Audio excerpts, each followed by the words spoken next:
छोटी छोटी गैया छोटे छोटे ग्वाल, छोटो सो मेरो मदन गोपाल।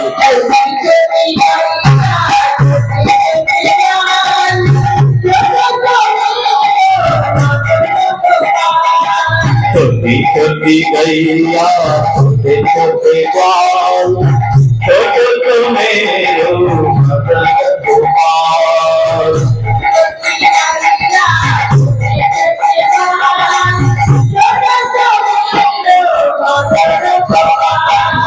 आगे आगे गैया पीछे ग्वाल,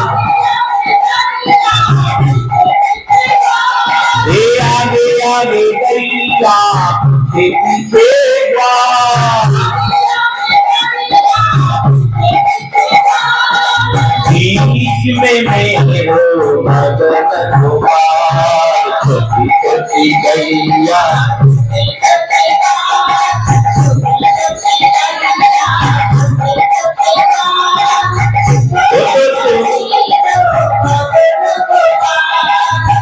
छोटो सो मेरो मदन गोपाल।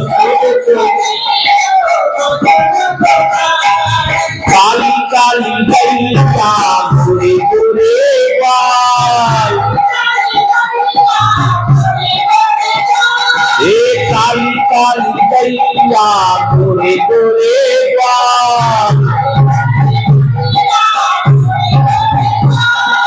श्याम बरन मेरो मदन गोपाल। श्री गोविंदेर प्रकाश्य रूप, श्री गोविंदेर द्वितीय स्वरूप, कलि कलेश नाशकारी, अपार संसार पारकारी, व्यास रचित सुख मुख उद्गारित, नियम सेवा तथा दामोदर व्रत उपलक्षे मासव्यापी जे भागवत कथामृत रस आस्वादनेर अनुकंपन सुजग आनंद कंद सच्चिदानंद गोविंद आमादेर करे दिएছেন, तार अद्यकालेर कथार सूचना करছি। पूर्वदिन श्रीमद् भागवतेर दशम स्कंदेर 49 अध्याय अब्दि आमादेर यात्रा पौঁছেছিল। कालीय दमन, दावाग्नि भक्षण, कालियेर पूर्व इतिहास एवं प्रलम्बासुर बध, बलरामेर द्वारा प्रलम्बासुर बध हয়ে कालकथा विश्राम হয়েছিল। श्रीमद् भागवतेर गोविंदेर এই প্রত্যেকটি লীলাকেই মহাজনগণ একটি একটি করে তত্ত্বের ভিত্তিতে উপস্থাপন করেছেন। মথুরাতে ভগবানের অবতরণ হয়, অর্থাৎ কৃষ্ণ চিন্তা ভক্তের হৃদয়ে যেদিন জাগে, যেদিন বুদ্ধিতে মতিতে কৃষ্ণের ভজন করব এই চিন্তা হয়, সেই দিনই প্রকৃতার্থে ভক্তের জীবনে কৃষ্ণের জন্ম হয়। আর মথুরাতে জন্মাবার পর ভগবান কৃষ্ণচন্দ্র গোকুলে গিয়ে অবস্থান করেন। এই গোকুল হচ্ছে মন, আর মনে অবস্থিত হওয়ার পর পুতনা রূপী অবিদ্যাকে নাশ করেন। এরপর সংকট রূপী শকটাসুরকে ভঞ্জন করেন। তৃণাবর্ত রূপী অনর্থ রূপী তৃণাবর্তকে নিধন করেন। তখন ভক্তের হৃদয়টা প্রেমপূর্ণময় ভূমি বৃন্দাবনে পরিণত হয়। এই বৃন্দাবনের মধ্যে প্রবেশ করে কপটতারূপী বকাসুরকে গোবিন্দ নিধন করেন। আর তদুপরি লোভ রূপী অগাসুরকে নাশ করেন। আর লোভ রূপী অগাসুর নাশের পর ব্রহ্মার মোহ নাশ করেন। ব্রহ্মার মোহ নাশের পর কামরূপী কালীয়কে গোবিন্দ দমন করেন। আর কামরূপী কালীয় দমনের পরে এই প্রলম্বাসুরের বধ। এই প্রলম্বাসুর কে বললেন? যত্র প্রতিষ্ঠ লম্ব্যাত্যতি অতঃ প্রলম্ব্য উচ্যতে প্রলম্ব শব্দের মধ্যে বিলম্ব শব্দের অভিনিবেশ হয়েছে। প্রকৃষ্ট অর্থে প্রকৃষ্ট রূপে বিলম্বের জন্য অধিকৃত হওয়ার নামই প্রলম্ব। এর অর্থ হচ্ছে ধৈর্য। ভগবান ভজনের জন্য ধৈর্যতা প্রয়োজন। কৃষ্ণ ভজনে ধৈর্য না থাকলে কৃষ্ণ ভজন হয় না। সাধক তার হৃদয়ে যখন কামনাকে দমন করে সর্বত্র কামনা করেছে কৃষ্ণকে পাওয়ার, তখন এই কৃষ্ণকে পাওয়ার জন্য তাকে ধৈর্য ধরে অপেক্ষা করতে হয়। এই ধৈর্যই হচ্ছেন প্রলম্ব। ধৈর্যের নাশ নয়, বিলম্বের নাশ। বিলম্বের নাশ মানে বাধকতার নাশ। এই ধৈর্যের যে বাধকতা, আমাদের হৃদয়ে ধৈর্যটা নেই কেন? আমাদের হৃদয়ে ধৈর্য না থাকার কারণ হৃদয়টা অস্থির। অস্থির হওয়ার জন্যই তো ধৈর্য নেই। যখন বলরামের উপর প্রলম্ব বসেছেন, প্রলম্বের উপর বলরাম বসেছেন, তখন প্রলম্ব আর নড়তে পারছে না, চড়তে পারছে না। এই বলরাম হচ্ছেন গুরু তত্ত্ব। গুরু শব্দের একটা অর্থ হয় ভারী, যেমন লঘু মানে হালকা, গুরু মানে ভারী। এই গুরু শব্দের যদি অর্থ ভারী হয়, বললেন ইনি সবার থেকে ভারী। কত ভারী? না, ভগবানের থেকেও ভারী। ভগবানের থেকে ভারী কেন? ভগবান বিশ্বম্ভর, তিনি জগৎ ভারকারী। আর ভগবানকে পাইয়ে দেওয়ার যোগ্যতা যার মধ্যে আছেন তিনি গুরু। তাই গুরু গোবিন্দের থেকেও ভারী।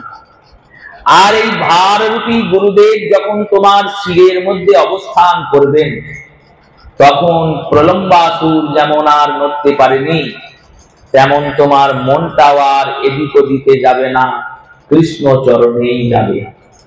তাই কৃষ্ণ চরণে মনকে নিয়োজিত করতে গেলে আগে গুরু চরণের সঙ্গে নিজের মনকে আবদ্ধ করতে হয়। গুরু আনুগত্যে এই কারণেই ভজন। শ্রী গুরুদেবের অনুগততায় ভজন। এই রূপে শ্রীমদ্ ভাগবতের ঊনবিংশ অধ্যায়ের সমাপন হয়েছে। শ্রী সুখদেব গোস্বামী পাদ 20 অধ্যায় বর্ণনা শুরু করলেন। শ্রী শুক উবাচ তয়স্য অদ্ভুতম কর্ম দাবাগ্ন মোক্ষাত্মনম গোপ্য স্ত্রীভ সমুচ্চায় প্রলম্বো বধেম চ গোপো বৃদ্ধস্য গোপস্য তদুপাকরণ বিস্মিতা মেনিরে দেব প্রবৌর কৃষ্ণ রামং ব্রজঙ্গত। বললেন এই দাবাগ্নি ভক্ষণ আর প্রলম্বাসুরের বধ চারিদিকে খ্যাতি রূপে ছড়িয়ে পড়ল। আর এই দাবাগ্নি ভক্ষণ কালীয় দমনের পর এটা সমস্ত ব্রজবাসীদের সামনে হয়েছে। তাই কৃষ্ণের মাহাত্ম্য সর্বত্র প্রচারিত হয়েছে। সমস্ত ব্রজ স্ত্রীগণ নিজেদের মধ্যে এই অদ্ভুত বালক কৃষ্ণকে নিয়ে কথা বলেন। এই রূপে দিনশ্চর্যা চলতে থাকলো। বৃন্দাবনে গ্রীষ্মকাল এসেছে। গ্রীষ্মকালের তীব্রতাবদাহের মধ্যেও ভগবান গোচারণ করেছেন। গ্রীষ্মকালেও ভগবানের বিভিন্ন লীলা আনন্দ বিস্তার হয়েছে। গ্রীষ্মকালের মধ্যে একটি বিশেষ ফল উৎপন্ন হয়, তার নাম রসরাজ বা আম। সেই আম্র মহোৎসব করেছেন ভগবান সকালের সঙ্গে। আম খেয়েছেন, আম মেখেছেন, আম ছুঁড়েছেন, অনেক কিছু করেছে। এরপর গ্রীষ্মের পর বর্ষা ঋতুর আগমন হয়েছে। বর্ষা ঋতুতে যে পত্রগুলি, যে বৃক্ষগুলি শুকিয়ে গিয়েছিল, গ্রীষ্মের দাবদাহে নিস্তেজ হয়ে গিয়েছিল, সেই নিস্তেজ বৃক্ষগুলির মধ্যে বর্ষার জলের সিঞ্চনে তারা নব নব পল্লব দ্বারা সুশোভিত হয়েছেন। আর বর্ষার পরে শরৎকাল এসেছে। গ্রীষ্ম ঋতু, বর্ষা ঋতু ও শরৎ ঋতু, এই 3 ঋতুর বর্ণনা শ্রী সুখদেব গোস্বামী পাদ 20 অধ্যায়ে দান করেছেন। 21 অধ্যায় শুরু করলেন। শ্রী শুক উবাচ ইতুং শরৎ সচ্ছল জলং পদ্মা করু সুগন্ধিনা নামি সুনয়বাতং সহ গোপাল অচ্যুতঃ। বললেন এবার শরৎকালে সমস্ত জল স্বচ্ছ হয়ে গেছে, বর্ষায় যে জলগুলো ঘোলা হয়ে গেছিল সেগুলো একবারে পরিপূর্ণ স্বচ্ছ সরোবরে পরিণত হয়েছে। সুন্দর সরোবরে পদ্মফুল পদ্মের প্রস্ফুটন হয়েছে, শরৎকালিত পদ্ম ফোটে। আর এইরকম সুন্দর বাতাবরণে ভগবান অচ্যুত গোষ্ঠ বিহার করছেন। এখানে টিকাকারগণ বললেন, দেখো যিনি এই কথা বলছেন বসেছেন শ্রী সুখদেব ব্যাসনন্দন পরমহংস চূড়ামণি, তার হাতে অগাধ সময়, তিনি অনন্তকাল ধরে কৃষ্ণ কথা বলতে পারেন। কিন্তু যিনি কথা শুনতে বসেছেন পরীক্ষিত রাজা, তার হাতে তো সময় কম, 7 দিন সময়, তাই তার সময়ের মূল্যটা অনেক বেশি। আর তাকে শোনাবেন বলেই তো সুখদেব বসেছেন। সেখানে অকারণে গ্রীষ্ম ঋতুর বর্ণনা, বর্ষা ঋতুর বর্ণনা করা মানে সময় নষ্ট হচ্ছে। কথাতে কথা বলতে হবে তো। কৃষ্ণ কথার সময়টা আমরা এত দামি সময়, সেই সময়টাতে কথা শুনবো বলে সারাদিনের মধ্যে কত কাজকে ব্যালেন্স করে এদিকে ওদিকে সরিয়ে আমরা কৃষ্ণ কথা রস আস্বাদনের জন্য এখানে আসছি। এবার আসার পরে কথা শুনতে বসলাম, কিন্তু দুর্ভাগ্যবশত হয়তো এমন বক্তা বসেছেন কথা বলতে যিনি সব কথাই বললেন কিন্তু কৃষ্ণ কথা আর বললেন না। হয়তো এরকম অনেক সময় কীর্তন শুনতে গিয়েছি, সব শুনতে পেলাম, কীর্তনে নজরুল গীতি শুনতে পেলাম, রবীন্দ্রসঙ্গীত শুনতে পেলাম, শরৎচন্দ্রের সমস্ত সাহিত্যের কথা শুনতে পেলাম, শেক্সপিয়ারের ইংরেজি সাহিত্যের কথা শুনতে পেলাম, সব পেলাম, কিন্তু একটাও পদাবলী পেলাম না। কীর্তন তো পদাবলীর বিষয়, একটাও পদাবলী পেলাম না, তাহলে আমাদের সময়টা নষ্ট হয়ে যাবে। তেমনি কৃষ্ণ কথা বলতে বসেছেন সুখদেব গোস্বামী পাদ, পরীক্ষিতের হাতে একবারে সীমিত সময়, 7 দিনের মধ্যে 5 দিন পার হয়ে গেছে, প্রায় 2 কি 3টে দিন, মতান্তরে 3টে, কোন শাস্ত্রকারের মতে 2 কি 3টে দিন আছে। এইরকম সময়ে শ্রী সুখদেব গোস্বামী পাদ যদি এখন গ্রীষ্মকাল আর বর্ষাকালের বর্ণনা শুরু করেন তাহলে সময়টা নষ্ট হচ্ছে। কিন্তু সুখদেব গোস্বামী পাদ কি এতই বোকা যে কারণে কথা প্রসঙ্গ ব্যাখ্যা করবে? বললেন, টিকাকার শ্রীধর গোস্বামী পাদ বলছেন, দেখো যখন কোনো ব্যক্তি তোমার ঘরে আসেন তখন তাকে আনার জন্য ঢাক ঢোল বাজাতে হয় না, কোনো বিশেষ আয়োজনের প্রয়োজন পড়ে না। কিন্তু যদি কোনো মাননীয় ব্যক্তি ঘরে আসেন, দেশের প্রধানমন্ত্রী তোমার বাড়ি এসেছেন দেখা করতে আসার অন্তত পক্ষে 1 দিন আগে তোমাকে খবর দেবে যে দেশের প্রধানমন্ত্রী তোমার ঘরে আসছেন। এই আসছেন, এই খবরটা দেবেন কেন? বলো, খবরটা দেবেন যাতে তার আগমনের আয়োজনটা আমরা করতে পারি। তিনি তো সামান্য জন নন, বিশেষ জন, তাই বিশেষ জনের আগমনের জন্য বিশেষ আয়োজন করা হয়। তেমনি শ্রীমদ্ ভাগবতে এতক্ষণ শান্ত, দাস্য ও সখ্য এই 3 রসের কথার বর্ণনা সুখদেব করে চলেছিলেন। সেখানে মা যশোদার কথা বলেছেন, সখাদের কথা বলেছেন, দাস স্বরূপ মর্কটদের বানরদের কথা বলেছেন, ভগবানের বাল্যলীলা পৌগণ্ড লীলা বলেছেন। কিন্তু এবার ভগবান অনন্ত আনন্দ নিকেতন সচ্চিদানন্দ ঘন প্রেম দেবতা, প্রেমের দেবতা। গোবিন্দ কিসের দেবতা? প্রেমের। ইনি প্রেম দান করতে জগতে এসেছেন। এই প্রেম শব্দে আমরা যেটাকে সর্বপ্রথম বুঝি, প্রেম শব্দে আমাদের মাথায় কি আসে? পিতা মাতা, সন্তান, পুত্র, এদের প্রেম আসে? আসে না। প্রেম শব্দেই সর্বপ্রথম আসে নায়ক আর নায়িকা। এই প্রেমকেই রস বলে, আর প্রেমের শাস্ত্রকে রসশাস্ত্র বলে। এই রসশাস্ত্রের একজন নায়ক থাকে আর একজন নায়িকা থাকে। এবার নায়ক শিরোমণি গোবিন্দকে ধীরে ধীরে সুখদেব গোস্বামী পাদ লীলার মাধুর্যে বড় করেছেন। ছোট্ট গোবিন্দ ধীরে ধীরে বড় হয়েছেন। এইবার এই নায়ক শিরোমণি গোবিন্দ তিনি মাধুর্য রসে প্রবেশ করবেন। তাই মাধুর্য রসে প্রবেশ করবেন বলে তার একটা প্রেক্ষাপট তৈরি করার প্রয়োজন আছে। তাই রসশাস্ত্রের নিয়ম অনুযায়ী যেমন নায়কের বা নায়িকার প্রবেশের আগে পরিবেশের বর্ণনা করা হয়, আপনি কুমার সম্ভবম করুন, আপনি রঘুবংশম করুন, আপনি অভিজ্ঞানম শকুন্তলম করুন, কালিদাসের সব এগুলো রসশাস্ত্র গ্রন্থ।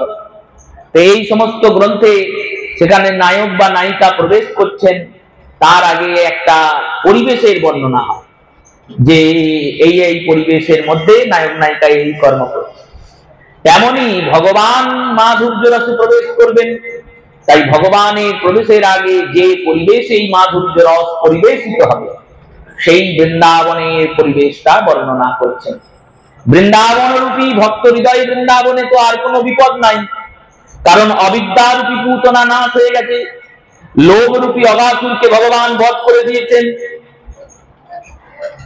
কামরূপী কালীয় যিনি ছোবলমার ছিলেন ভক্তকে বারবার, তিনি আজকে কৃষ্ণচরণে শরণাগত নিয়েছেন।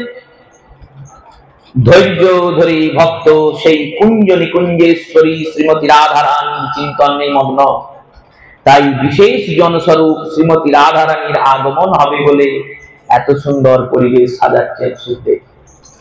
বলছেন শরৎকাল এসেছে, আর শরৎকালে যে ঘোলা জলের সরোবরটা ছিল সেটা পরিষ্কার হয়ে গেছে। এই ঘোলা জলের সরোবর কোথায় ছিল? বৃন্দাবনে। বলল সেখানে তো ছিলই, তার সঙ্গে সঙ্গে ভক্তের হৃদয়েও ছিল।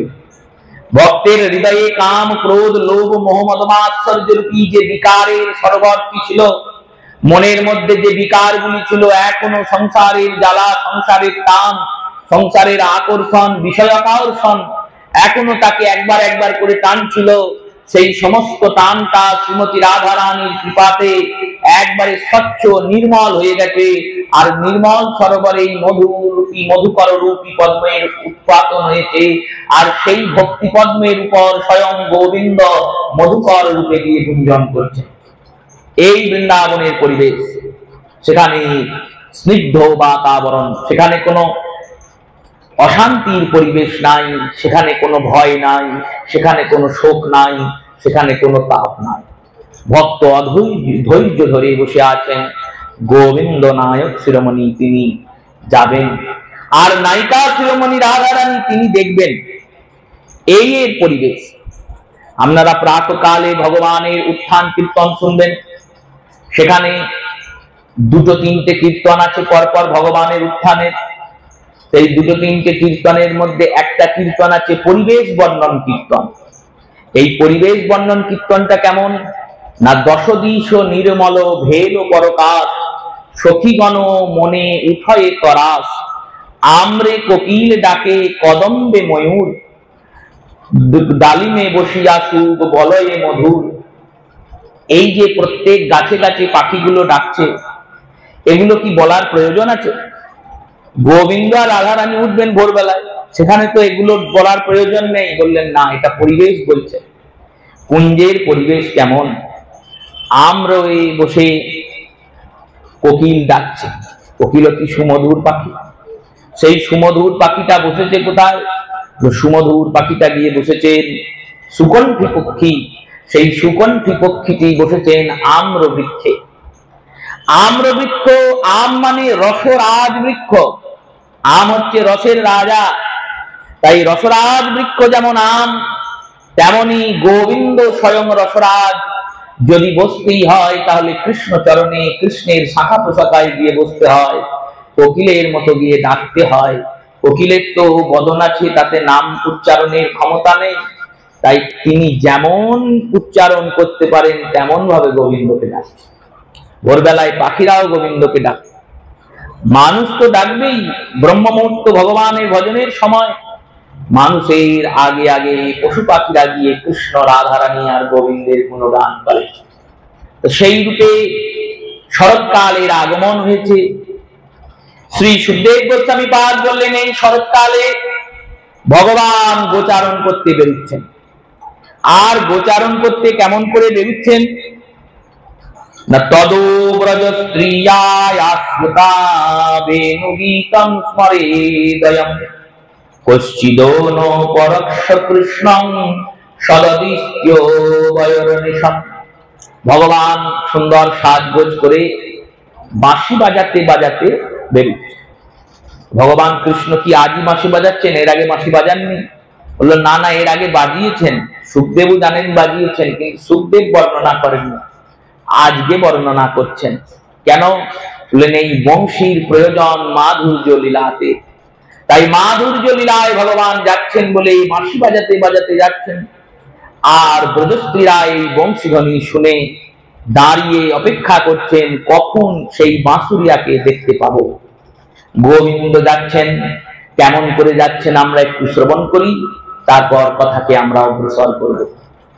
ভগবান যাচ্ছেন, ছোটি ছোটি গैया ছোটে ছোটে গ্वाल, ছোট সো मेरो मदन गोपाल।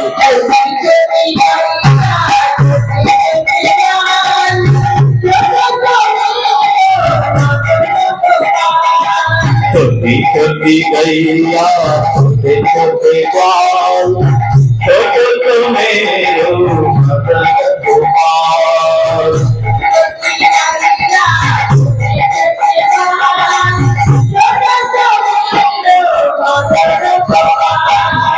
आगे आगे गैया पीछे ग्वाल,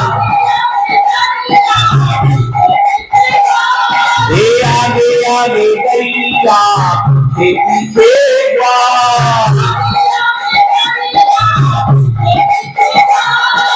बीच में मेरो मदन गोपाल, छोटी छोटी गैया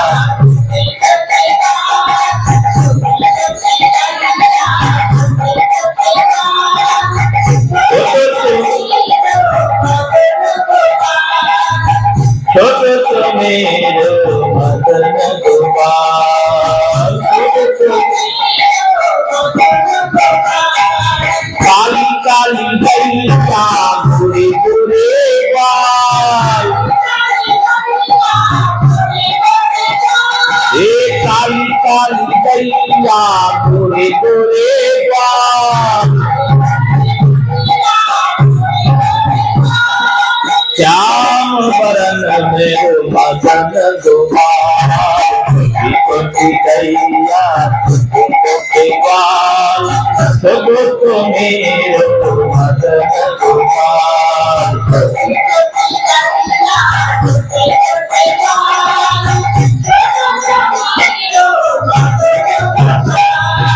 हाथ खाए गैया दूध पीवे ग्वाल,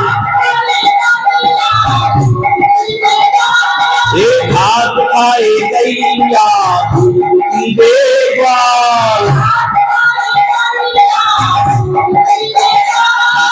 माखन खावे मेरो मदन गोपाल, छोटी छोटी गैया छोटे छोटे ग्वाल, छोटो सो मेरो मदन गोपाल।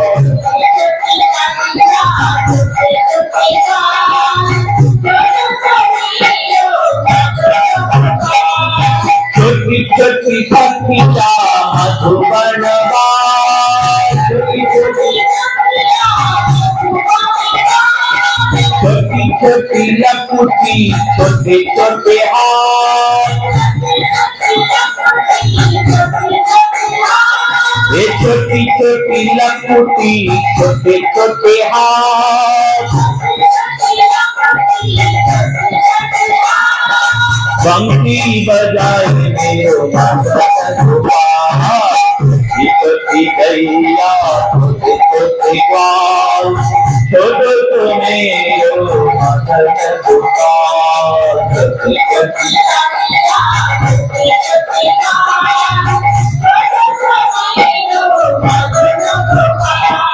छोटी छोटी पक्षिया मधुबन बाल,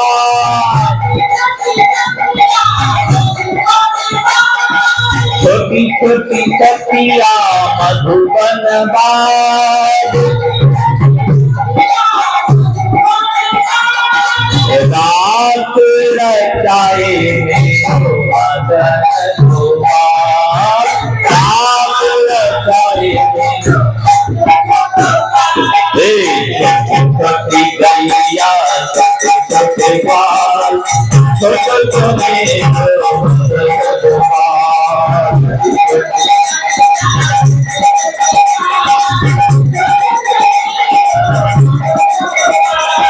बीच में मेरो मदन गोपाल, श्याम बरन मेरो मदन गोपाला, बंसी बजाए मेरो मदन गोपाला, राग रचाए मेरो मदन गोपाल।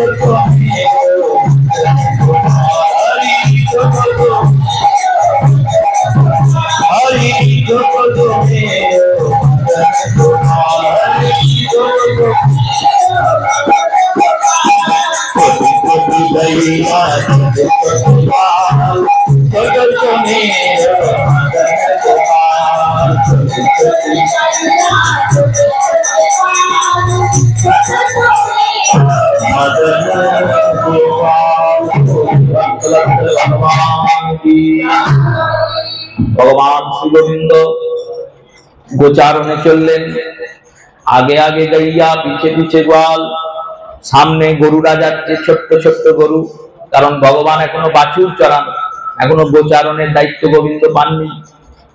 गोविंदेर बयसेर क्रम हच्छे 7 বছর। এখন এই 7 বছর বয়সে ভগবান যাচ্ছেন গোচারণ করতে। आगे छोट्ट छोट्ट बाछुरेर दल चललो, पिछने गयलारा चललो, और माझखाने राम कानू दुई भाई जाच्छेन। सेई रूपे जाच्छेन, अधरे बाँशी आछे और बाँशीटा बाजाते बाजाते चललेन। सेई बंशीध्वनि श्रवण करे श्रीमती राधारानी दाঁড়িয়েছেন। राधारानी गिয়েছিলেন जल भरते যমুনায়, আর যমুনায় জল ভরতে গিয়ে তিনি বংশীধ্বনি শুনে অচম্বিত হয়ে দাঁড়িয়ে পড়লেন। এমন বাঁশির সুর তো আমি কোনোদিন শুনি নাই। চিন্তা করতে লাগলেন এই বাঁশি কে বাজাচ্ছে, একবার যদি তাকে দেখতে পেতাম। শ্রীধর গোস্বামী পাদ বলছেন, দেখো এই বংশী কলিযুগে 2 রূপে অবতীর্ণ হয়েছে। ভগবান কলিযুগে তো আর বাঁশি ধরলেন না, তিনি তো গৌর হলেন। এই গৌরাঙ্গ সুন্দর এই বংশীকে 2 রূপে অবতীর্ণ করলেন। কোন কোন 2 রূপ বললেন?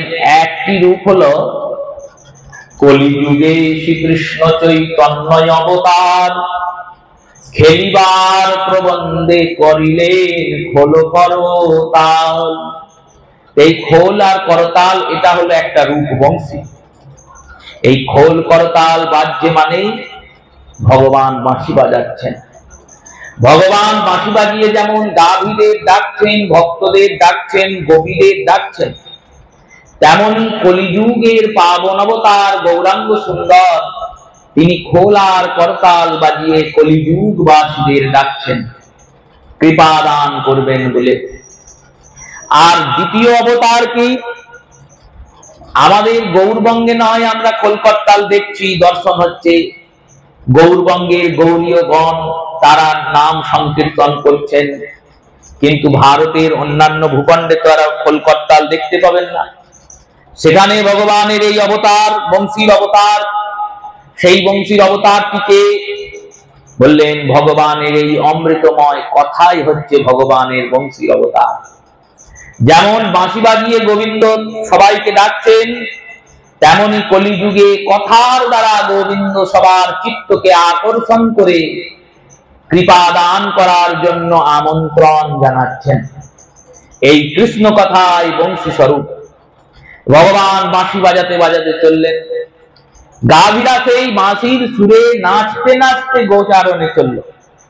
তারা জানে আমরা সারা রাত্রি গোয়ালে ছিলাম, এইবার সকাল বেলায় হয়েছে আর গোবিন্দ আমাদের সঙ্গে বেরিয়েছেন। এই 2-3-4 ঘন্টা আমরা গোবিন্দের সঙ্গে থাকতে পারবো। তাই তাদের আনন্দ চরম।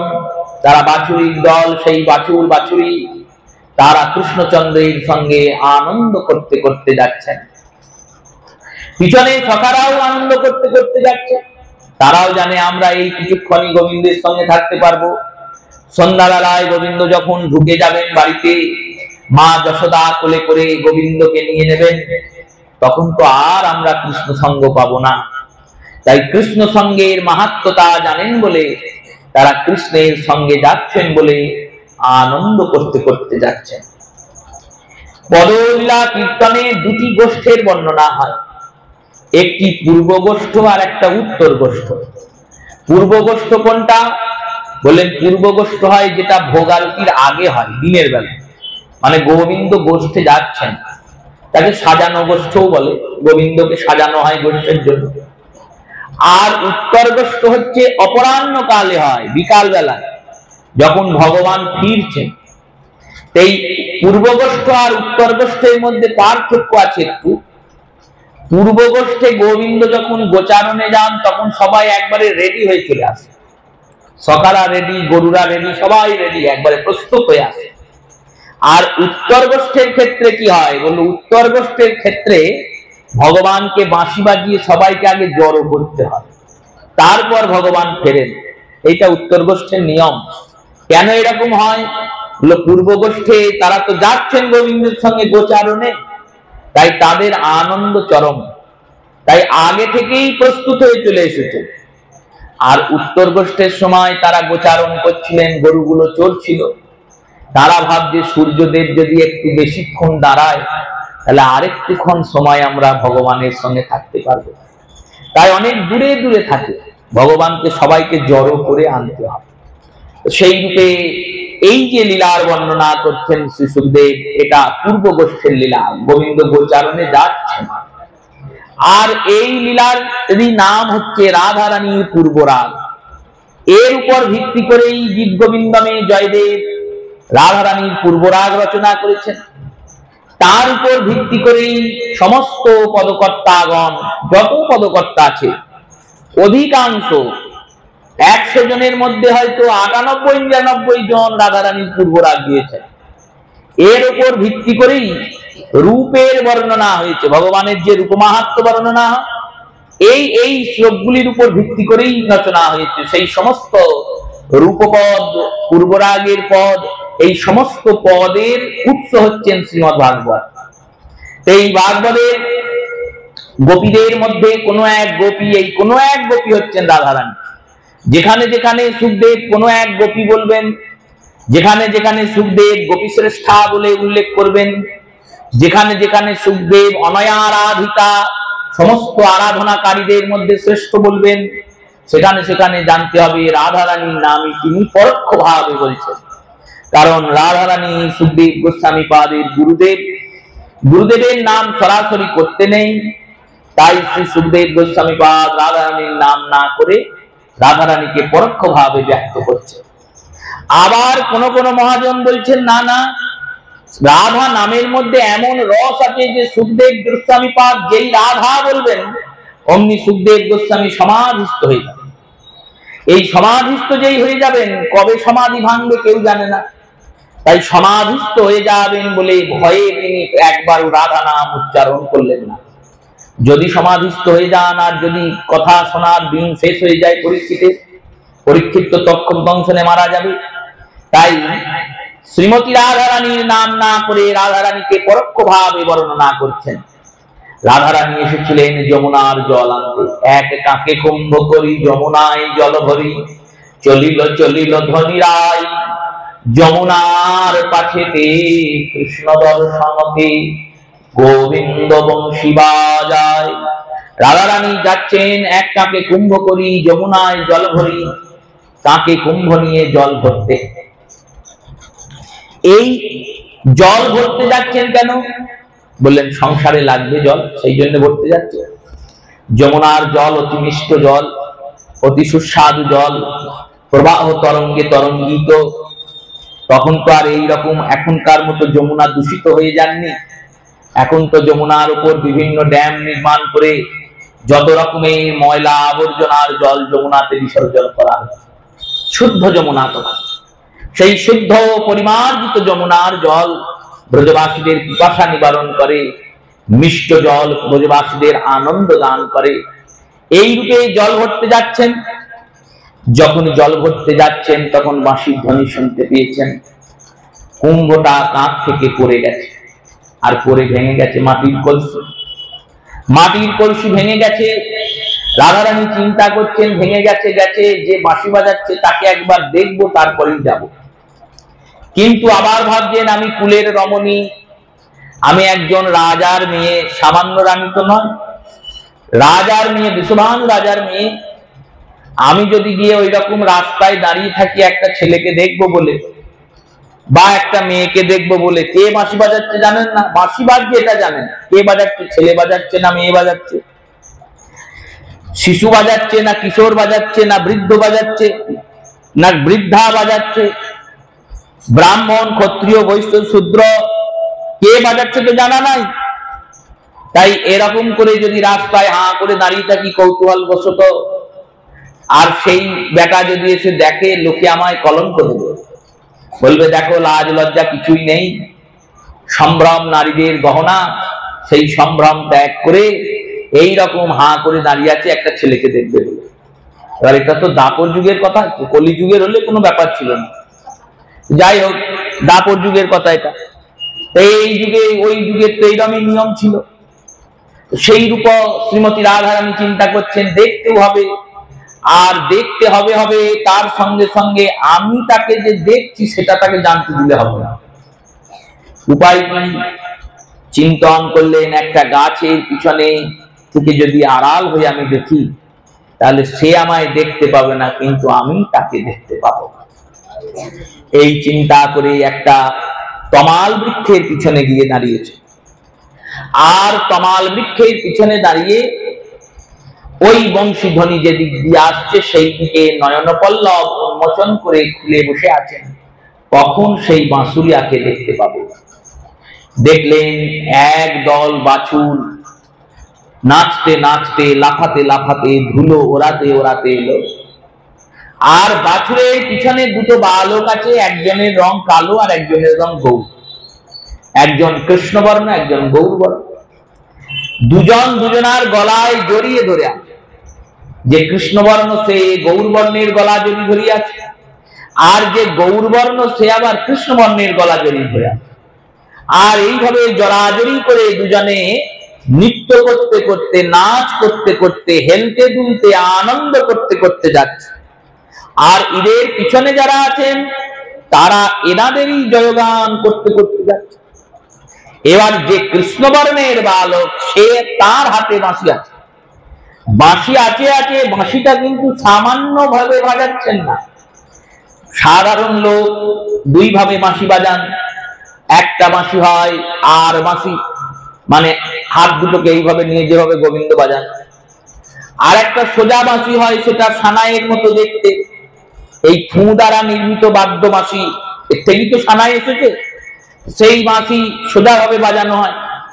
তা ইনি কিভাবে বাজাচ্ছেন? বললো বাঁশি বাজানো যেভাবেই হোক দুটো হাত দিয়ে বাঁশি বাজাতে হয়। একটা হাতে কেউ বাঁশি বাজাতে পারবে? কেউ পারবে না। আনুন কোন বাঁশুরিয়াকে, বলুন এক হাতে বাজাতে হবে, দু হাতে হবে না, একটা হাত বন্ধ রেখে একটা হাতে বাঁশি বাজাবো।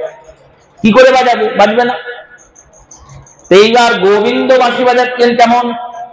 বললে একটা হাত তো বলরাম দাদার ঘাড়ে রাখা আছে, বাঁ হাতটা বলরামের ঘাড়ে আছে, ডান হাত বলরামের ঘাড়ে, কারণ গোবিন্দের ডান দিকে বলরাম দ্বারা, আর বাঁ হাতটাতে গোবিন্দ বাঁশি বাজাচ্ছেন। এইরকম বাঁশি কেউ বাজাতে পারে? তাই রূপ গোস্বামী পাদ বলেছেন, ভগবানের চতুর শক্তির মধ্যে নারায়ণের 60টা শক্তি আর ভগবান কৃষ্ণের 64টা শক্তি, সর্বশক্তিমান গোবিন্দ। এই 4টে শক্তি যে অধিক আছে, এই চতুর অধিক শক্তির মধ্যে একটি শক্তির নাম হলো বেণু মাধুর্য, একটি শক্তির নাম রূপ মাধুর্য, একটি শক্তির নাম লীলা মাধুর্য, আর একটি শক্তির নাম প্রেম মাধুর্য। এই ভগবানের যে বেণু বাঁশি, সেটাও একটা শক্তি, বেণু মাধুর্য। এই বেণু মাধুর্য শক্তি ভগবানের কেমন না, ভগবান এক হাতে বাঁশি বাজাতে পারে। ভগবান যদি চিন্তন করেন আমি হাত ছাড়াই বাঁশি বাজাবো, বাঁশি এমনি এমনি বাজবে। আবার যদি ভাবেন বাঁশি বাজাবো না, ভগবান খুঁজলেও বাঁশি বাজবে না। এই সমস্ত লীলা কৌতুক গোবিন্দ করেন। গিরিরাজ ধরেছেন, 7 দিন ধরে দাঁড়িয়ে আছেন পর্বত ধরে, এক হাতে পর্বত ধরা আছে, বা হাতের কড়ি আঙুলের উপর। এবার সখা সখী গোপ গোপী তারা খুব তারে কথাবার্তা বলতে লাগিয়ে শুরু করছে। 7টা দিন গোবিন্দ কি করলেন? বললো এক হাতে পর্বত ধরে আছেন আর এক হাতে বাঁশি বাজাচ্ছেন। এ কি সম্ভব? বললেন না না সম্ভব। কেন না, কে করছে সেটা দেখতে হবে। কে করছে এটা? কর্তুম অকর্তুম অন্যথা কর্তুম সর্বসমর্থবান গোবিন্দ। সর্বসমর্থবান ভগবান করছে নাকি? কর্তুম শব্দের অর্থ আমরা যা পারি গোবিন্দ তাই পারেন। আমরা এর মধ্যে অনেকে বাঁশি বাজাতে পারেন, গোবিন্দও পারেন, তাহলে কর্তুম হয়ে গেল। অকর্তুম, অকর্তুম কেমন? বললো ভগবান এক হাতে বাঁশি বাজাতে পারেন, আমরা পারবো? পারবো না, তাহলে অকর্তুম হলো। এবার অন্যথা কর্তুম কেমন? বললো যে বাঁশি বাজাবে তার যতটা শব্দ যাবে ততটাই সেই বাঁশির ধ্বনি শুনতে পাবে, আর সবাই শুনতে পাবে। কেউ শুনতে পাবে, কেউ শুনতে পাবে না, তাই হয়। বাঁশি যদি কেউ বাজায় তার শব্দটা যত দূর যাবে, যতজনার কান ঠিক আছে সবাই তো শুনতে পাবে। কিন্তু ভগবান যখন বাঁশি বাজান তখন যার নাম করে বাঁশি বাজান সেই শুনতে পায়, আর কেউ শুনতে পায়। ভগবান যখন বাঁশি বাজান বৃন্দাবনে, তখন বৃন্দাবনের ধ্বনি সেই কৈলাস পর্বতে মহাদেব শুনতে পান। ভগবান যখন বাঁশি বাজান তখন বাঁশির সুরটা এক বাজান, কিন্তু সেই এক সুরের বংশী এক এক জায়গায় এক এক রকম ভাবে গিয়ে ভক্তদের কানে বাজে। মা যশোদা গোপালকে বলেছে, শোনো গোপাল, কাছে কাছে চড়াইও তুমি সদা ধেনু, আর সদাই বাজাইও এই মোহন বেনু, আমি যেন শুনিবারে পাই। কাছে কাছে চড়াবে ধেনু, গরুগুলোকে বেশি দূরে নিয়ে যাবে না, কাছে কাছে চড়াবে। আর বাঁশি বাজাতে বাজাতে চড়াবে, তাহলে বাঁশির আওয়াজটা আমি শুনতে পাবো, তাহলে জানবো আমার ভগবান, আমার গোপাল ঠিক আছে। এই মা যশোদাকে শোনানোর জন্য গোবিন্দ বাঁশি বাজাচ্ছেন। যখন বাঁশি বাজাচ্ছেন তখন যশোদা শুনছেন। যশোদা শোনেন বাঁশি দে ননিমা ননি দে। যশোদা শুনছেন দে ননিমা ননি দে। আর নন্দ শোনে বাঁশি ফিরেছি বাপ ফিরে দে। নন্দ শুনছেন সময় হয়ে গেছে, এবার আমি ফিরছি। সখীরা শুনছেন, যে সখী যা নাম সেই সখী সেই বাঁশি আওয়াজ শুনছেন। এইরকম বাঁশি জগতে কেউ বাজাতে পারবে না, তাই তিনি অন্যথা কর্তুম, ভাববারও অতীত, কেউ পারবে না, কোনোদিন সম্ভব নয়, এ ভগবানই পারবেন। তাই অন্যথা কর্তুম সর্ব সমর্থবান গোবিন্দ। বললেন ভগবান যেমন বাঁশি বাজাচ্ছেন আর অন্য কাজ করছেন, গিরিরাজ ধরে আছেন আর বাঁশি বাজাচ্ছেন, তেমনি ভগবানের ভক্ত যারা তাদের ব্যবহারটাও এইরকম। বাহ্যে লোক ব্যবহার, অন্তরে কৃষ্ণ প্রেম, বাহ্যে লোক ব্যবহার, অচিরাত কৃষ্ণ যেন করিবেন উদ্ধার। পুণ্ডরীক বিদ্যানিধির কাছে গদাধর গিয়েছেন, পণ্ডিত গদাধরকে পাঠানো হয়েছে, মহাপ্রভু পাঠিয়েছেন। দেখছেন সন্ধ্যাবেলায় তিনি বসে বসে নায়েবদের সঙ্গে জমিদারি হিসাব করছেন। গদাধর ভাবলেন এ কেমন বৈষ্ণব, হরিনাম করে না, সন্ধ্যেবেলায় বসে কৃষ্ণ কথা আলোচনা করে না, নায়েবদের সঙ্গে বসে বসে জমিদারি হিসাব নিচ্ছে, ক টাকার আয় হলো, ক টাকা ব্যয় হলো। আমরা জমিদারি চট্টগ্রাম থেকে এলাম এখানে নবদ্বীপে খাজনা তুলতে, কত খাজনা উঠলো, কোন মহলের খাজনা বাকি থাকলো, এইসব হিসাব চলছে।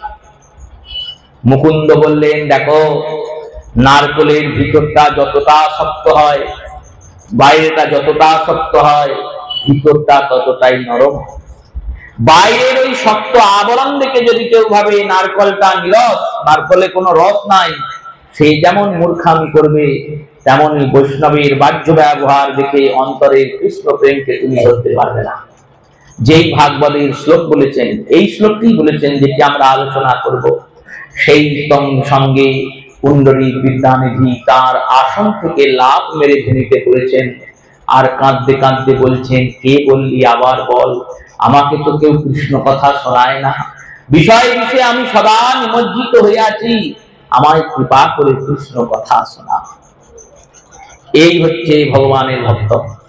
ভগবানের ভক্তরা যেমন দুটো কর্ম একসঙ্গে করতে পারেন, কি করে পারেন? বললো যেমন গুরু হয় তেমন চেলা হয়। ভগবানের ভক্তি করছেন তো ভগবান তো একসঙ্গে এত কটা কাজ করেন, তাই সেই সামর্থ্য অনুযায়ী ভক্তদের মধ্যেও সেই সামর্থ্য চলে আসে। সেই রূপে শ্রীমতী রাধারানী দাঁড়িয়েছেন, গোবিন্দকে দর্শন করেছেন আপাদ মস্তক, একবার মাথা থেকে চরণ অবধি দেখেছেন, একবার চরণ থেকে মাথা অবধি দেখেছেন। ভগবান কৃষ্ণচন্দ্র শ্যাম সুন্দরকে দেখার পরে তার রূপ দেখে তিনি অজ্ঞান হয়ে গেছেন, গোবিন্দ চলে গিয়েছে। গোবিন্দ কিন্তু আর সেই স্থানে নেই, তিনি গোচারণ করছিলেন, কারণ তিনি তো আর জানেন না আমাকে কেউ লুকিয়ে দেখছে। রাধারানী লুকিয়ে লুকিয়ে দেখেছেন, গোবিন্দ তার দেখেননি।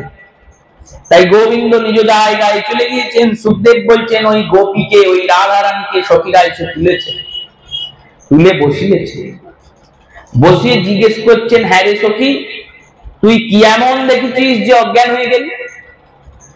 তুই কি কোনো ভয় পেয়েছিস? রাধারানী বললেন, পেয়েছি। তুই কি কোনো বিস্ময়ে অজ্ঞান হয়ে গেছিস? কোনো এমন জিনিস দেখেছিস যা কোনোদিন দেখিসনি? বললেন, হ্যাঁ তাও ঠিক। তুই কি কোনো ব্যক্তির প্রতি আসক্ত হয়ে গেছিস যে তার বিরহ জ্বালায় অজ্ঞান হয়ে গেছিস? রাধারানী বললেন, সব কটা কথাই ঠিক। কি দেখেছিস, কাকে দেখেছিস? শ্রীমতী বললেন, তাহলে বস, আমি বলি আমি কি দেখেছি আর কাকে দেখেছি। এই বলে সখীরা চারিদিকে শ্রোতা হয়েছেন, আর শ্রীমতী রাধারানী হয়েছেন বক্তা। বক্তা হয়ে বলতে শুরু করলেন গোবিন্দের রূপের বর্ণনা। শ্রীমদ্ ভাগবত রূপী রসসিন্ধুর মধ্যে যে শ্লোকগুলি মণিমাণিক্যের মতো উজ্জ্বল জল করছে, তার মধ্যে একটি অন্যতম শ্লোক। যে শ্লোক শুনে নিত্যানন্দ প্রভু আবিষ্ট হয়েছেন, যে শ্লোক শুনে পুণ্ডরীক বিদ্যানিধির মধ্যে আবেশ এসেছে, যে শ্লোক শুনে সুখদেব বাড়ি ফিরে এসেছেন, সেই অপরূপ শ্লোকটি শ্রীমতী বদন থেকে বহির্গমন করছে। রাধারানী বলছেন, বরহা পীরাং নটবরে বপুন করণয়ে কর্ণিকারম বিভ্রদবাস কনক কপীতং বৈজয়ন্তী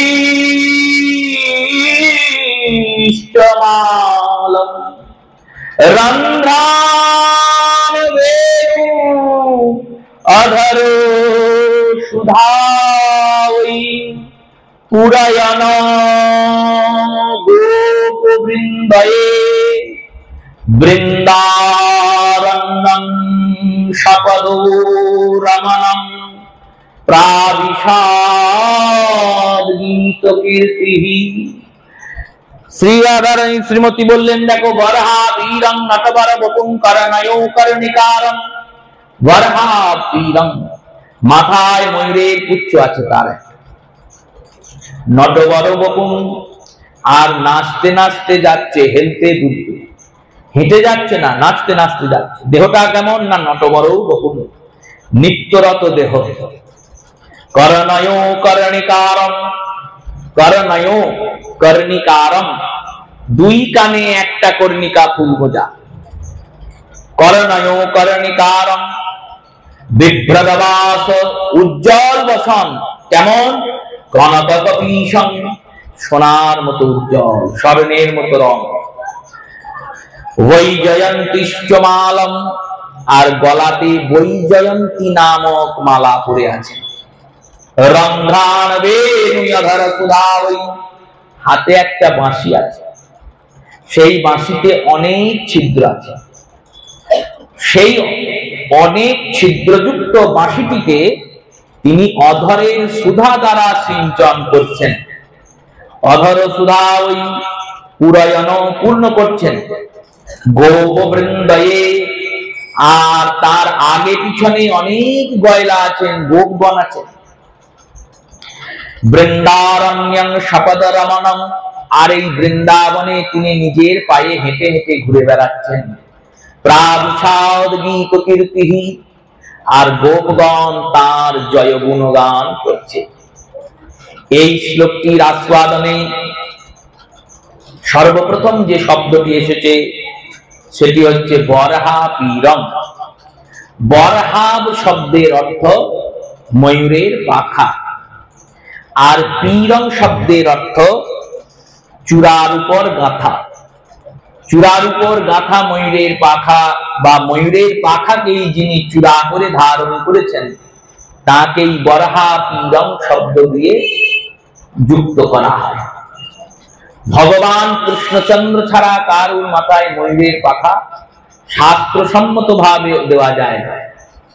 এবার আমি দিলাম সে আলাদা কথা, সে সবার মাথায় কি এখন ময়ূরের পাখা চলছে? মা কালীর মাথায় ময়ূরের পাখা দিচ্ছে, দুর্গার মাথায় ময়ূরের পাখা দিচ্ছে, দিতে পারে, অসুবিধা কিছু নেই।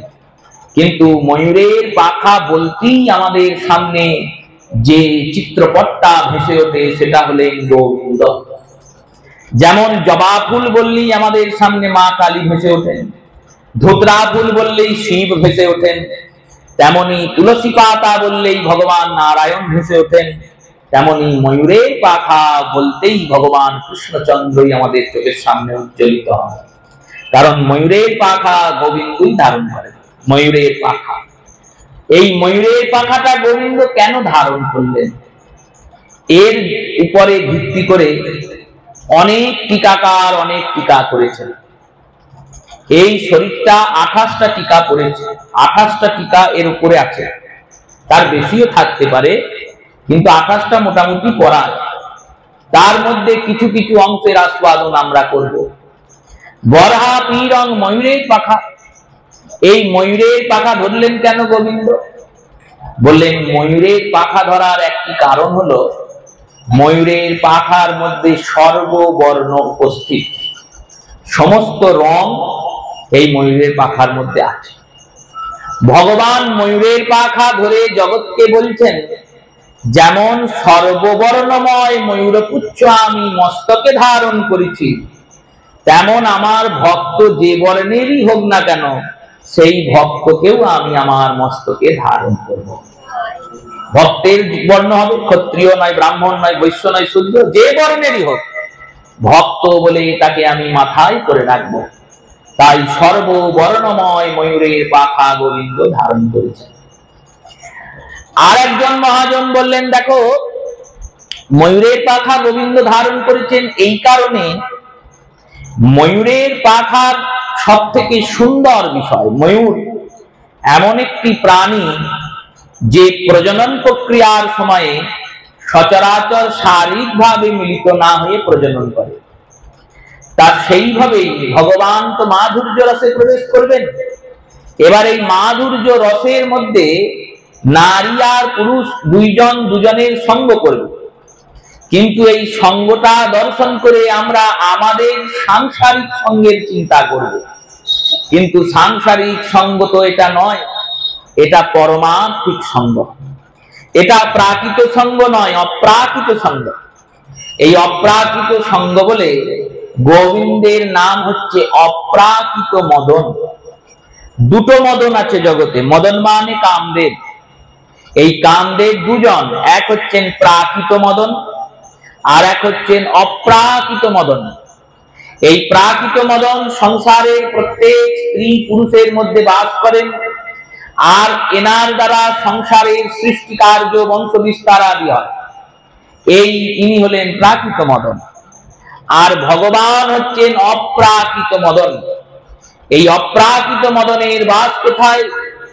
চরিতামৃতকার বললেন, বৃন্দাবনে অপ্রাকৃত নবীন মদন, কাম বীজ কাম গায়ত্রী যার উপাসন। কাম বীজ আর কাম গায়ত্রী দ্বারা যার উপাসনা করা হয়, ভগবানের যে বীজ মন্ত্র, সেই বীজ মন্ত্রকে কাম বীজ বলা হয়। ভগবানের বীজ মন্ত্রকে কাম বীজ বলবে কেন? কালীর বীজ মন্ত্রকে কি অন্য কিছু নাম দেওয়া হয়? হয় না তো, কালীর বীজই বলা হয়। বিষ্ণুর বীজ মন্ত্রকে বিষ্ণু বীজ বলা হয়, শিবের বীজ মন্ত্রকে রুদ্র বীজ বলা হয়, গৌরাঙ্গ সুন্দরের বীজ মন্ত্রকে গৌরাঙ্গ সুন্দরেরই বীজ মন্ত্র বলা হয়, নিত্যানন্দের বীজ মন্ত্রকে নিত্যানন্দেরই বীজ মন্ত্র বলা হয়। সবারই বীজ মন্ত্রকে যার বীজ মন্ত্র তার নাম দিয়েই সম্বোধন হয়। এমনকি শ্রীমতী রাধারানীর যে বীজ মন্ত্র তাকেও রাধা বীজ মন্ত্র বলা হয়। সেই রূপে প্রত্যেকের বীজ মন্ত্রকে প্রত্যেক দেবী বা দেবতার নাম দিয়ে সম্বোধন করা হয়, একমাত্র ব্যতিক্রম কৃষ্ণ বীজের ক্ষেত্রে। কৃষ্ণের বীজকে কখনো কেউ কৃষ্ণ বীজ বলে না, কাম বীজ বলে। কেন? এই কামদেব ভগবানের কাছে পরাজিত হয়েছিলেন রাসস্থলিতে। রাসের সময় আমরা সেই লীলা শুনব। সেই রাসস্থলিতে পরাজিত হওয়ার পর গোবিন্দ বলেছিলেন, দেখো, যেমন জীবের আকাঙ্ক্ষার নাম কাম, সেই কামনার আকাঙ্ক্ষাটা যদি কৃষ্ণকে পাওয়ার জন্য হয়, সেই আকাঙ্ক্ষাটা নিন্দনীয় নয়, বন্দনীয়। কেন না, যেমন জগতে যে কোনো জলই সর্বত্র জলের গতি যুক্ত হয়ে সে যেভাবেই হোক, যেন তেন প্রকারেণই হোক, তার সর্বশেষ গতি হলো সমুদ্র। সব জল গিয়ে গড়াতে গড়াতে গিয়ে কোথায় পড়বে? বলো, সমুদ্রে পড়বে।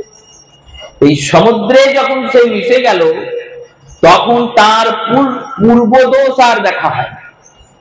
আর দৃষ্টান্ত দিয়ে বুঝি, নর্দমার জল যতক্ষণ নর্দমায় আছে ততক্ষণ সেটা নর্দমার জল, কিন্তু নর্দমাটা গিয়ে যেই গঙ্গায় মিশে গেল, নর্দমার ওই দূষিত পদার্থগুলো গঙ্গায় পড়ে গেল, তা সত্ত্বেও কিন্তু আর সে নর্দমার জল থাকলো না, সে গঙ্গার জল হয়ে গেল। এবার গঙ্গার জলটা কোনখান থেকে হলো? যেখান থেকে সে গঙ্গায় মিশেছে সেখান থেকে। সেইখান থেকে তার পবিত্রতা ধরা হলো, তার পিছনটা কিন্তু অপবিত্রই থাকলো।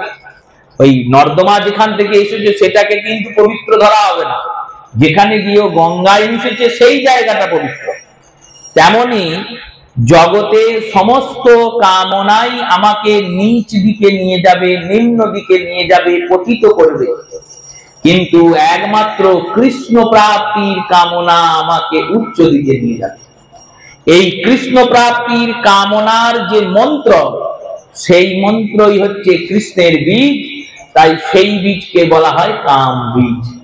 গোপীরা কৃষ্ণকে পাওয়ার জন্য কামনা করেছেন। তো এবার এই কামনা যদি সংসারের ক্ষেত্রে কোনো ব্যক্তির ক্ষেত্রে হয়, সেটা নিন্দনীয় হবে, কিন্তু গোপীরা ভগবানকে পাওয়ার জন্য এই কামনা করছেন বলে এই কামনাটাই ভজন। আর এই কামনার যে পদ্ধতি, সেইটাই আমাদের ভজন পদ্ধতি, আর তারাই আমাদের ভজন গুরু। গোপী একজন পরনারী, সেই পরনারী পরপুরুষের চিন্তা করছেন, তাকে আচার্যরা এমনি এমনি গুরু বানিয়ে দিলেন। বললেন, দেখো, এখানে গোপী যারা তারা হলেন ভক্ত, আর যে পরপুরুষের কথা বলছো জগতের মধ্যে মূল পুরুষ তত্ত্ব তিনি। তাই গোপীরা পরমাত্মার কামনা করছে, এই পরমাত্মার কামনাটাই জগতের সর্বশ্রেষ্ঠ ভজন, আর গোপীরাই জগতের সর্বশ্রেষ্ঠ গুরু। তাই বৃন্দাবনে অপ্রাকৃত নবীন মদন, কাম বীজ কাম গায়ত্রীতে যার উপাসনা। দ্বিতীয় কারণ দেখুন, গোপীরা এই কামকে প্রেমে পরিণত করে নিয়েছে। কামকে প্রেমে পরিণত করা যায়, প্রেমকে কামে পরিণত করা যায়, তেমনি কামকে আবার প্রেমে পরিণত করা যায়। একটা স্বর্ণের আংটি আপনার হাতে আছে, সেই আংটিটা পরে আপনি খুব তারে ঘোরাফেরা করেন। এইবার ঘুরতে ফিরতে সেই আংটিটা পড়ে গেছে ড্রেনে, নর্দমায়। আপনি না তুলে চলে গিয়েছেন, বা তুলেওছে নয়তো, তোলার পরে আবার সেটা হাতে পড়বেন, ধোয়াধুয়ি করে পড়লেন, পরে টরে রেখে দিলেন। কিছুদিন পর আপনি মরে গেলেন, আংটিটা থেকেই গেল বাড়িতে, কেউ আর জানেও না যেটা নর্দমায় পড়েছিল। আপনার বংশের কেউ চিন্তা করলো, ওই আংটিটা দিয়ে আমি গোপালের চূড়া করব, গোপালের চূড়া তৈরি করব। এইবার যখন যাচ্ছে চূড়া তৈরি করতে, তখন ঠাকুমা বলছে, ওটা দিয়ে কি করে চূড়া হবে? ওটা তো ড্রেনে পড়েছিল, ড্রেনের জিনিস গোপালের মাথায় উঠবে? পণ্ডিতদের ডাকা হলো, পণ্ডিতরা বললেন উঠবে। কেন? হলো ওটাকে গলিয়ে নতুন করে চূড়া হলো। যেই ওটা গলে গেল, আগুনের যোগে ওর যখন দোষটা চলে গেল, তখন ও শুদ্ধ হয়ে গেল। আর যেই শুদ্ধ হয়ে গেল, তখন ওর মধ্যে যে নর্দমায় পড়ার অপবিত্র দোষটা ছিল, সেই দোষটা দূর হয়ে ও ভগবানের মাথায় চূড়া হয়ে শোভিত হয়ে গেল। তেমনি আমাদের যে মনটা বিষয় মলিনতা যুক্ত নর্দমায় পড়ে আছে, সেই মনটা যখন কৃষ্ণ বিরহ অগ্নিতে কৃষ্ণকে পাওয়ার তীব্র আকাঙ্ক্ষা উৎকণ্ঠার আগুনে পুড়ে ছাই হয়ে অপবিত্র মনটা শুদ্ধ হয়ে যাবে, তখন এই মনটাই ময়ূরের পাখার মতো গোবিন্দের মাথায় গিয়ে শোভিত হবে। তাই গোপীরা কামকে প্রেমে পরিণত করেছেন। কামকে প্রেমে কেমন পরিণত করেছেন? এক নারী তার সঙ্গী, পুরুষ সঙ্গীর সঙ্গে মিলিত হওয়ার জন্য উৎকণ্ঠিত হয়ে আছে, এটা হলো কাম। কেন বললো উৎকণ্ঠা হয়ে আছে? কেন না পুরুষের সঙ্গ করলে সেই নারী নিজে সুখ পাবে। উল্টো দিকে সেই পুরুষ চিন্তা করছে আমি ওই নারীর সঙ্গ করলে আমি সুখ পাবো। এই সুখ চিন্তনটা কেমন? তার সুখের চিন্তা নেই, আমি সুখী হব, এই সুখ চিন্তনটার নামই কাম। আর যদি এইটা উল্টো হয়ে যায়, আমি সুখ পাই না পাই তিনি সুখ পাবেন, তখন এটাই হয়ে যাবে প্রেম। গোপীরা সাজছেন, ভাবছেন আমাকে দেখতে ভালো লাগবে বলে সাজছেন না। আমরা সাজি কেন? বললাম আমাকে দেখতে ভালো লাগবে বলে। গোপীরা সাজছেন আমাকে দেখে গোবিন্দ আনন্দ পাবেন, তাই আমি সাজি। সেই রূপে আত্মেন্দ্রিয় প্রতিবাঞ্ছা তারে কয় কাম, কৃষ্ণেন্দ্রিয় প্রতিবাঞ্ছা ধরে প্রেম। এটাই প্রেম, সেই প্রেমের দেবতা গোবিন্দ। তাই গোবিন্দের এই প্রেমে কামের কোনো গন্ধ নাই, এখানে আত্মসুখের কোনো চিন্তা নাই। ভগবান চিন্তা করেন ভক্তদের আনন্দ দান করার, আর ভক্তরূপী গোপীরা চিন্তা করেন গোবিন্দকে আনন্দ দান করার। তাই তিনি কামের বিজয়ের প্রতীক স্বরূপ। যেমন চূড়ার উপরে, মন্দিরের শৃঙ্গের উপরে একটা ধ্বজা থাকে, রথের উপর একটা ধ্বজা থাকে। কোথাও কোনো সৈন্য যখন কোনো রাজ্য, কোনো স্থান দখল করে, জয় করে, তখন সেখানে বিজয়োধ্বজ পুঁতে দেয়। তেমনি ভগবান কামের উপর বিজয় করেছেন বলে কাম ও বিজয় ধ্বজা রূপী ময়ূরের পাখাটা মাথায় করেছে। এটা চিহ্ন যে ভগবান কামকে বিজয় করেছে। তাই বরাহা বীরং।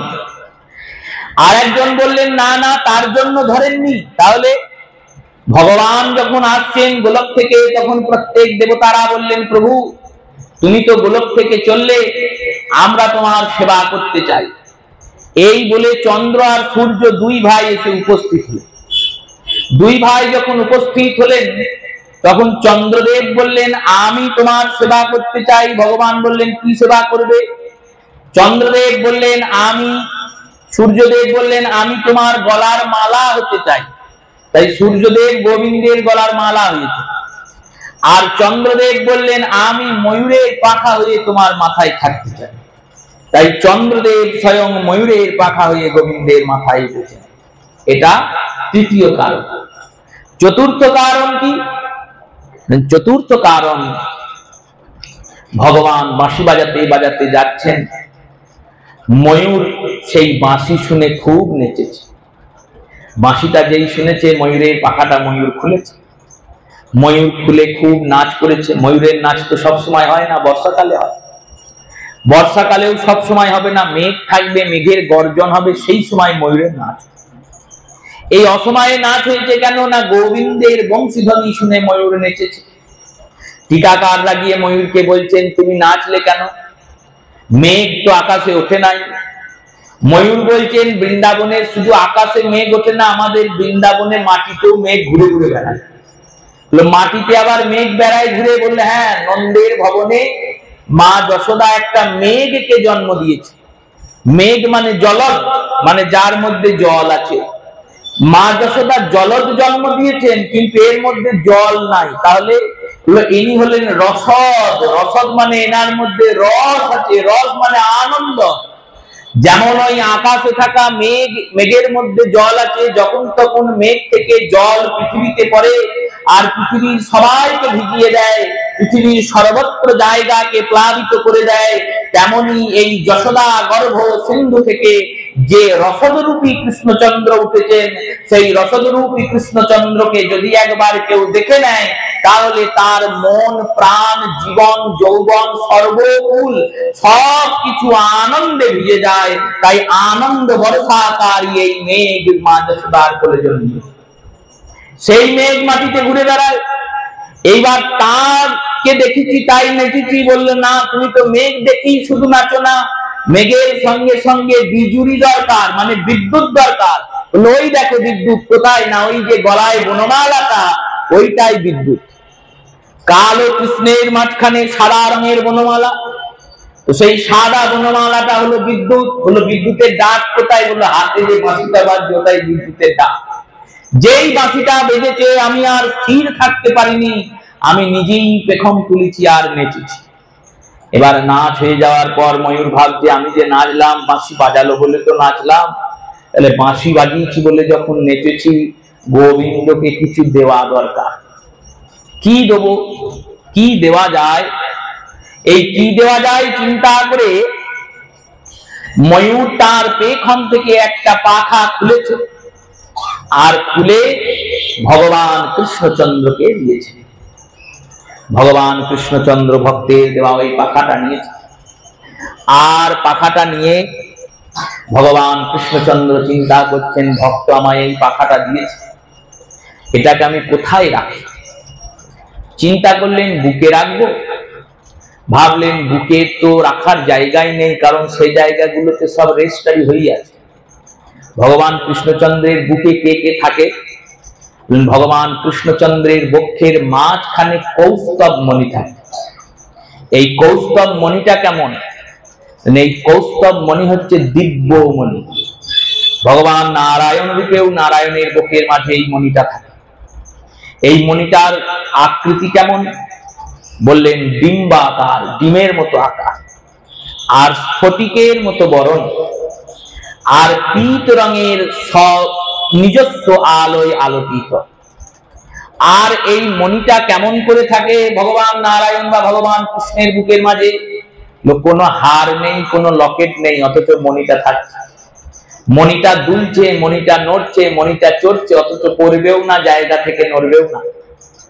আর শ্রীধর গোস্বামী পাদের শ্রী গুরুদেব রামানুজাচার্য তিনি শ্রীভাষ্যে এই কৌস্তব মুনিকে বলেছেন অনন্ত কোটি ব্রহ্মাণ্ড স্বরূপ কৌস্তব মুনি। এই অনন্ত কোটি যে ব্রহ্মাণ্ড, এই সমস্ত ব্রহ্মাণ্ডই কৌস্তব মুনির মধ্যে আছে, আর সেই কৌস্তব মুনি ভগবানের বুকে আছে। মানে ভগবান আধার দিয়ে রেখেছেন বলে এই অনন্ত কোটি ব্রহ্মাণ্ড চলছে। তাই বুকের মাঝখানে কৌস্তব মুনি আছে। ডান বুকে কি আছে, ডান বুকে একটা ভক্তের পায়ের ছাপ আছে, এনার নাম ভৃগু। ভৃগুর পদচিহ্ন গোবিন্দের ডান বক্ষস্থলে আছে। বাম বুকের উপরে তিনটে স্বর্ণ দাগ আছে, এটা লক্ষ্মী দেবীর স্থান।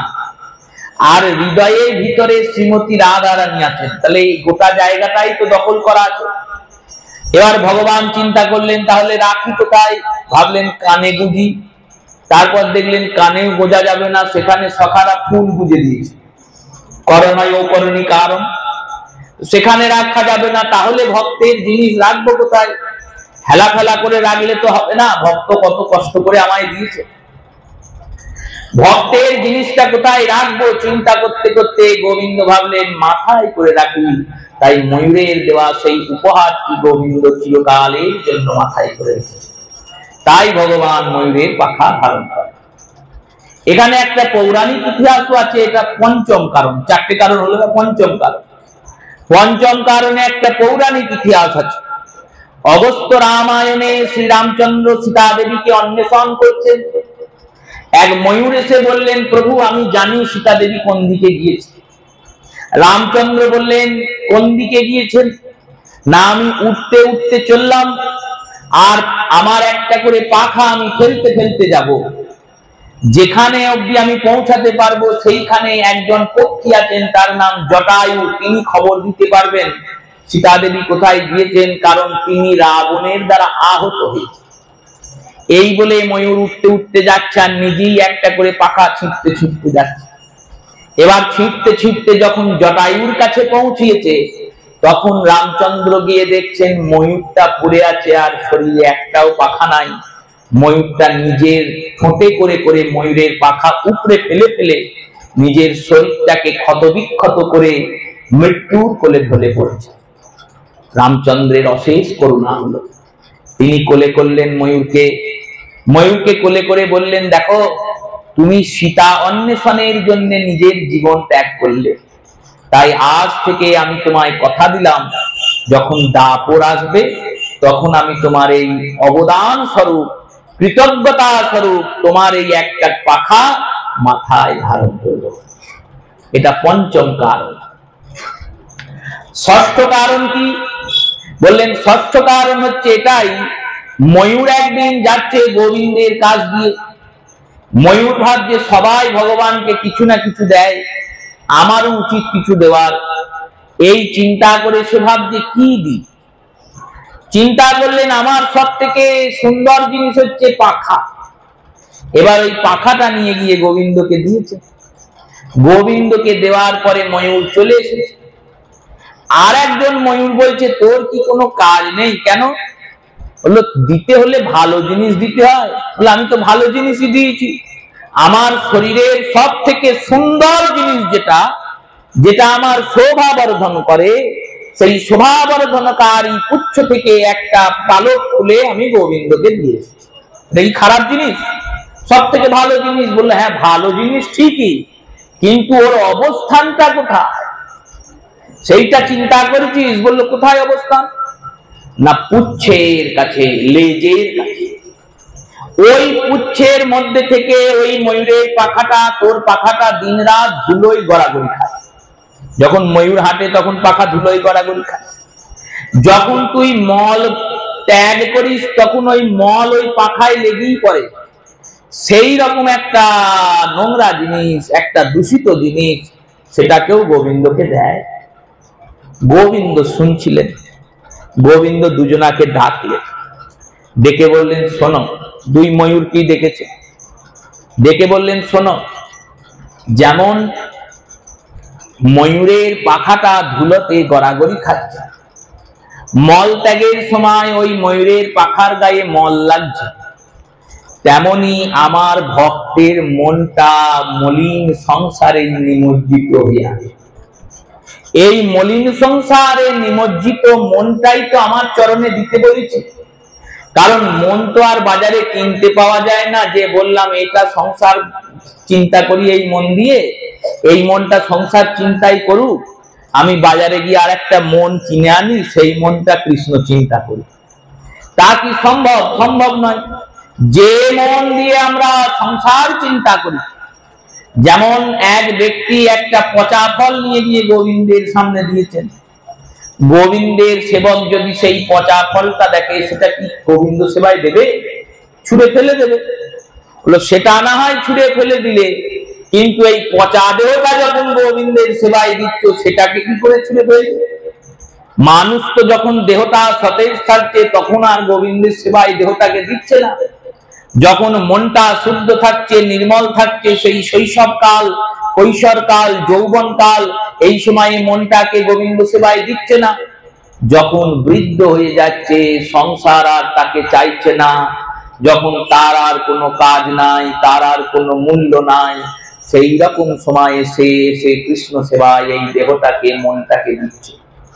ভগবান অশেষ করুণাময়, তিনি বললেন, যখন ওই বৃদ্ধ হয়ে যাওয়া মনটাকে আমায় দেয়, যখন ওই পচে যাওয়া, গলে যাওয়া মনটা আমাকে দেয়, ময়ূরের পাখাটাকে নিয়ে যেমন আমি মাথায় করে রেখেছি, তেমনি তোমার সংসারে পড়ে থাকা, বিষয় বিষয়ে চুবে থাকা, মলিনতার চিন্তা করে মলিন হয়ে যাওয়া মনটা আমাকে একবার দিয়েই দেখো না, আমি ময়ূরের পাখার মতো তোমাদের মনটাকেও, তোমাদেরকেও মাথায় করে তুলে রাখবো, মাথায় করে তুলে রাখবো। এই যে ভগবানের মাথায় কেন ময়ূরের পাখা, তার আরো অনেক ব্যাখ্যা আছে। তার মধ্যে সর্বশ্রেষ্ঠ ব্যাখ্যা যিনি করেছেন, তিনি স্বয়ং ভগবান কৃষ্ণচন্দ্র।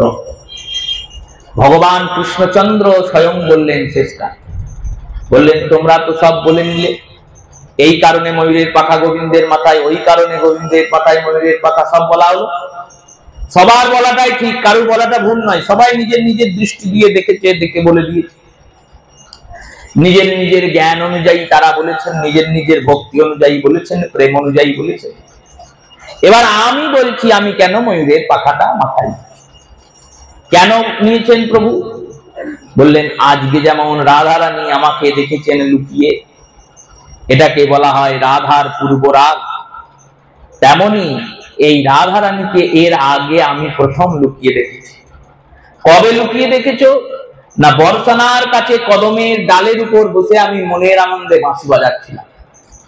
এই মনের আনন্দে যখন বাঁশি বাজাচ্ছিলাম, তখন শ্রীমতী রাধারানী বর্ষানার ওই সুউচ্চ ব্রহ্মাচল ব্রহ্মগিরি পর্বত থেকে নেমেছিলেন সখীদের সঙ্গে। আর সখীদের সঙ্গে নেমে যখন বৃন্দাবনে যাচ্ছেন, তখন সখীরা করেছেন কি, দুটো ময়ূরের পালককে এক করে একটা ঝাঁটা তৈরি করেছেন ময়ূরমার্জনী। আর সেই ময়ূরমার্জনী দিয়ে, ঝাঁটা দিয়ে রাস্তাটা ঝাঁট দিচ্ছেন, যাতে শ্রীমতীর কমলাতি কোমল চরণে কোনো কঙ্কর, কোনো কাঁকর বা কোনো কণ্টক কাঁটা না লাগে। বৃন্দাবন কাঁকরের ভূমি, বৃন্দাবন কাঁটার ভূমি, সেই কঙ্কর কাঁটা দূর করছেন ময়ূরের পাখা দিয়ে। এইভাবে রাধারানী যাচ্ছেন, আমি দূর থেকে দেখলাম। দেখার পরে রাধারানী যেমন আমাকে দেখে অজ্ঞান হয়ে গেছেন, আমিও অজ্ঞান হয়ে গেছি। শ্রীমতীর রূপ দর্শন করে আমি অজ্ঞান হয়ে গিয়েছিলাম। সুবল সভাকে পরে রূপের বর্ণনা দিয়েছিলেন। রাধার পূর্বরাগ বলে একটি কীর্তন হয়, খুব কম জায়গায় হয়, কিন্তু পূর্বরাগ কীর্তন, সেখানে গোবিন্দ কৃষ্ণের চন্দ্র স্বয়ং রাধারানীর রূপের বর্ণনা করেছেন।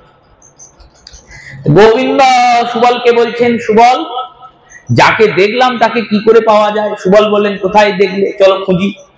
সেই রাস্তায় গিয়ে খুঁজতে লাগলাম। খুঁজতে খুঁজতে দেখলাম শ্রীমতী নেই, রাধারানী তো চলে গিয়েছেন। তিনি তো নিজ খেয়ালে গিয়েছেন, তিনি তো আর জানেন না আমাকে একজন দেখছে।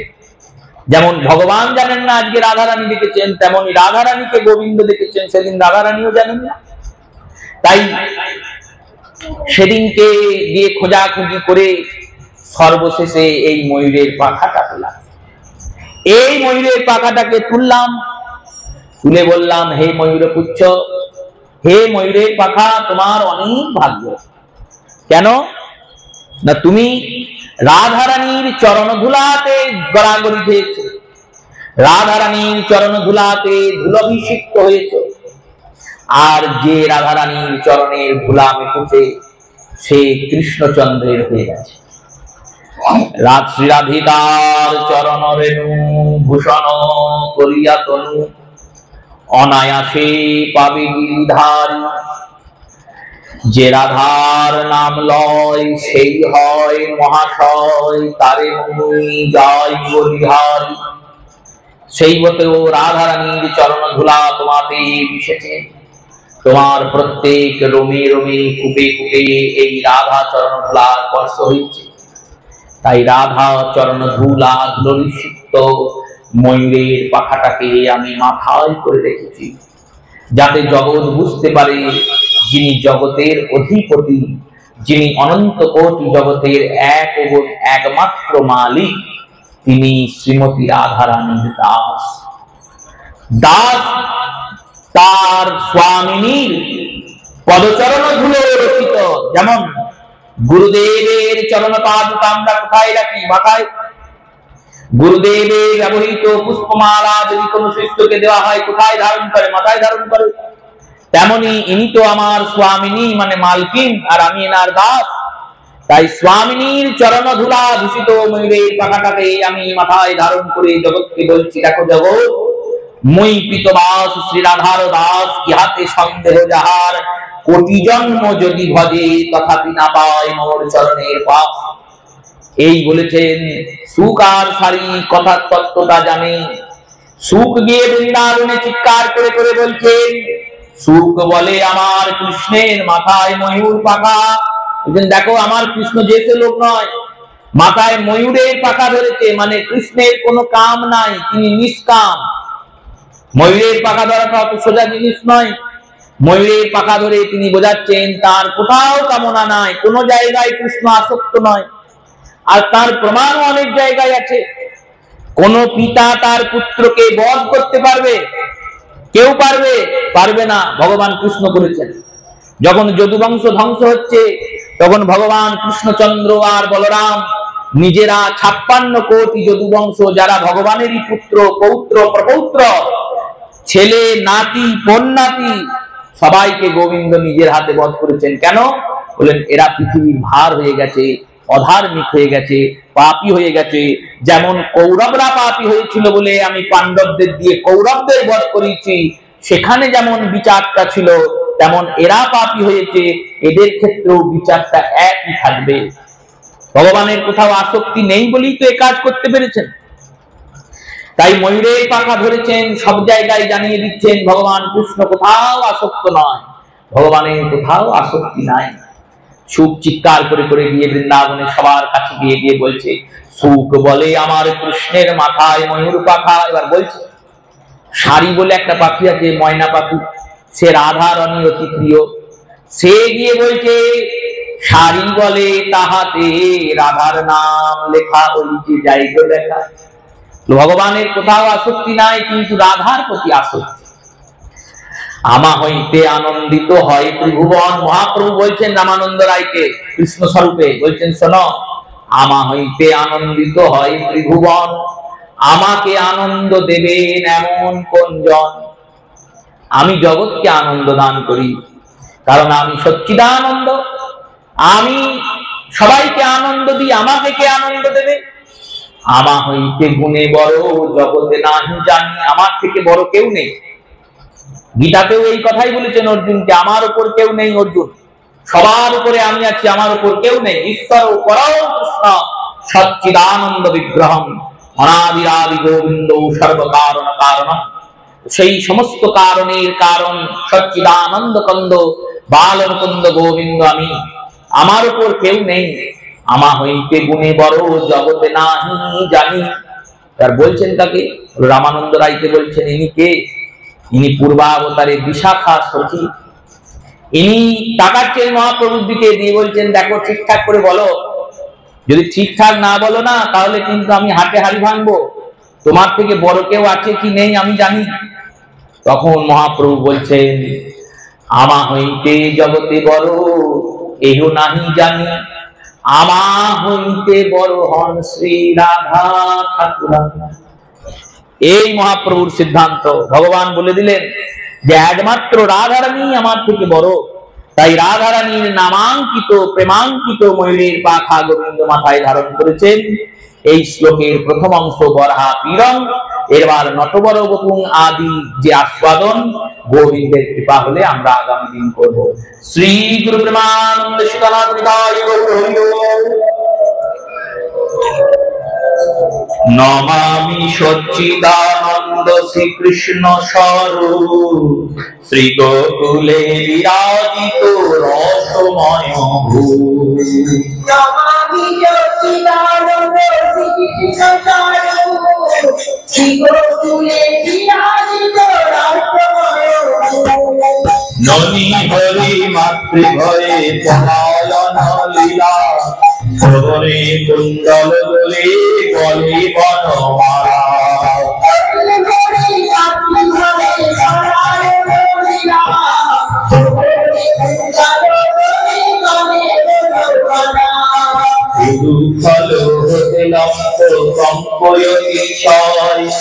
ভাবিতা যশোদা হয়ে বন্দি দয়াময়।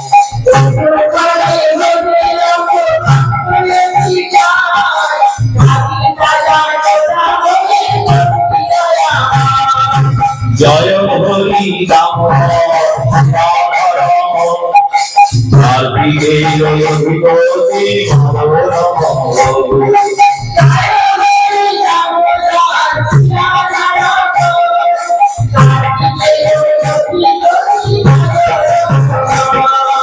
মায়ের শাসন ভয়ে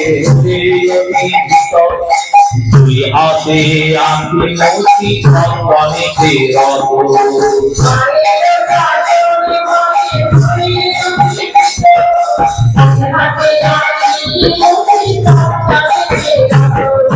সভয় বলে বলে মণিমুক্তা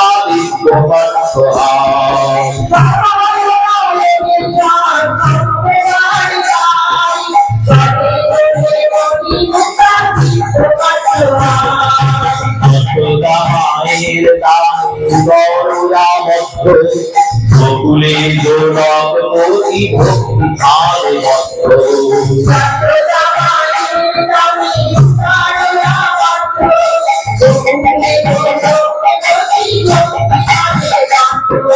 জয় হরি রামকর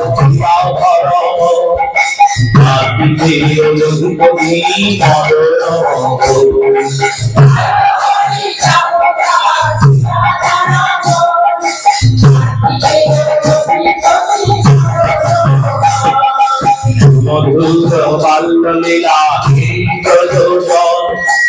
আনন্দ সাগরী সবে ভাসে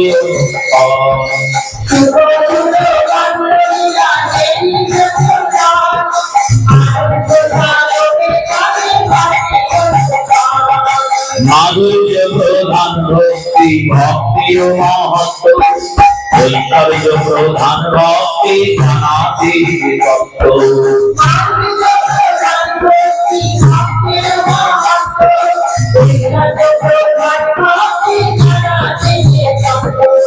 গোলকের লীলাব্রত বকুলে প্রকাশ লীলাময় হরিমরে করুণা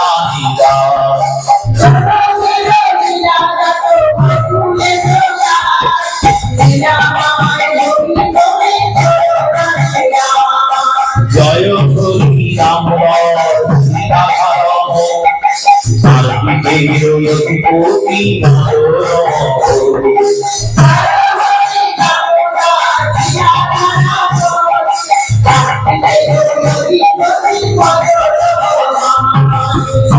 কোটি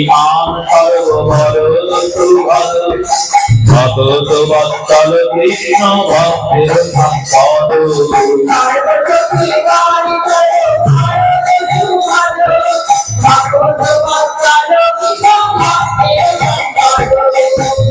চাহি শ্রীবৈকুণ্ঠ চারি গুরু আর্থ ভবপদ সেবাবিলা শ্রীকার্থ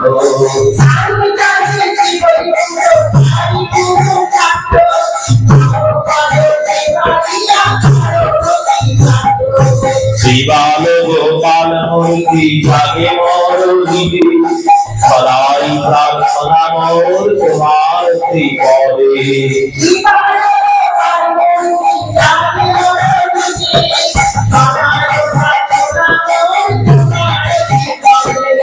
জয় হরি রাম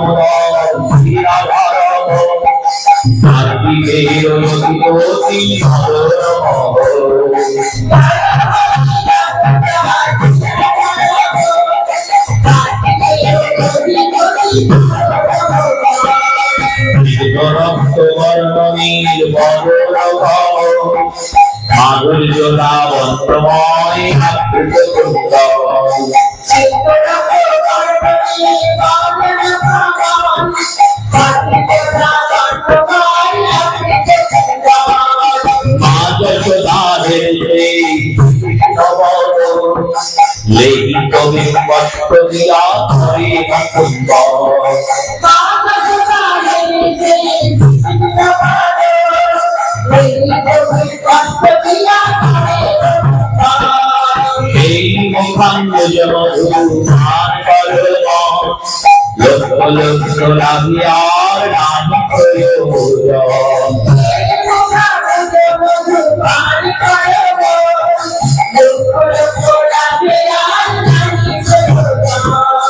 জয় হরি রাম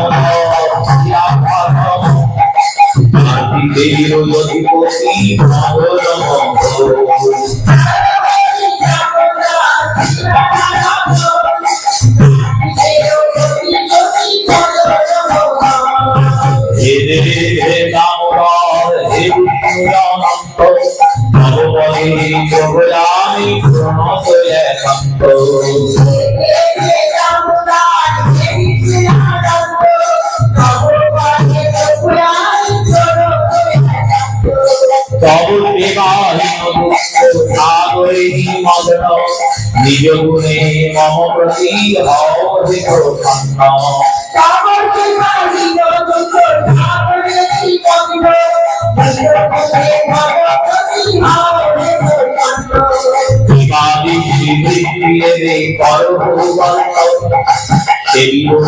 ভয় পদ সর্বা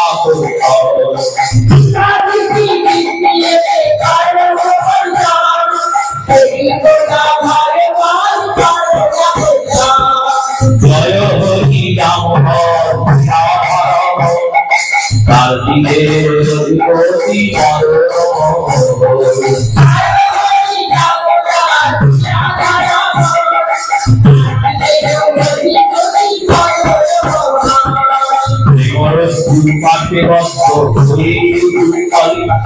কুবের তনয় যুগে হেলায়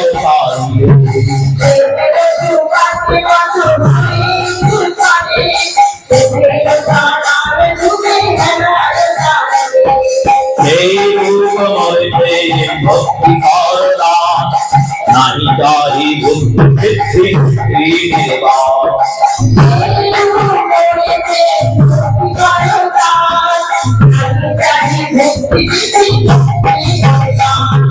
জয় হরি রাম আর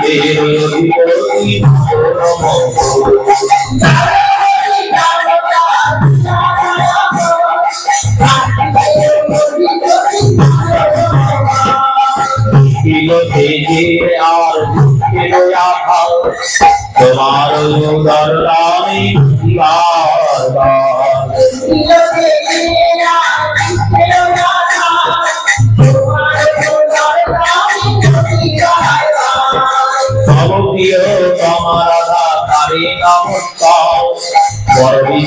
বন্দে বন্দে চরণ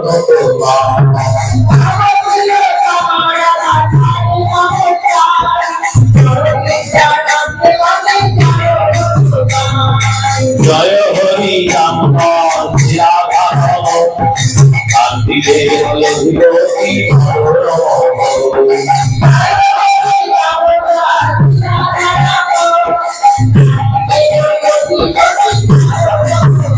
রাধা নাম করো রাধা নাম করো রাধা নাম করো রাধা নাম রাধা নাম করো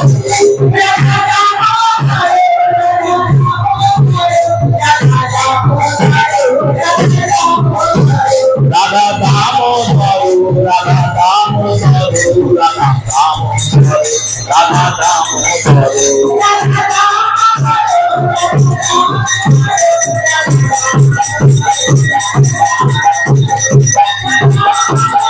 রাধা দাম করো রাধা দাম করো জয় জয় রাধে কৃষ্ণ গোবিন্দ রাধে রাধে গোবিন্দ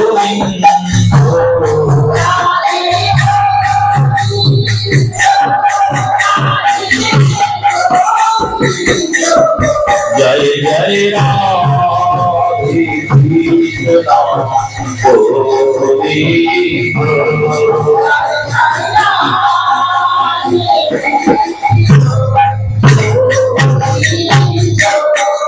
জয় জয় সুন্দর মদন মোহন বৃন্দাবন চন্দ্র রাধা রমন রাস বিহারী গোকুলানন্দ জয় জয় রাধা কান্ত রাধা বিনোদ জয় রাধে গোবিন্দ জয় জয় রাধেশ্বরী বিনোদিনী ভানুকুল চন্দ্র জয় জয় ললিতা বিশাখায়াদি যত সখীবৃন্দ জয় জয় শ্রী রূপমঞ্জুরি রতি মঞ্জরি আনন্দ জয় জয় পূর্ণমাতি কুণ্ডলতা জয় বীর বৃন্দা তোমরা রাধা সবে মিলে করো দয়া আমি অতি মঙ্গল তোমরা কৃপা করে দাও হে যুগল চরণার বৃন্দ যেন আকুল প্রাণে গাইতে পারি জয় রাধে গোবিন্দ জয় জয় রাধে কৃষ্ণ গোবিন্দ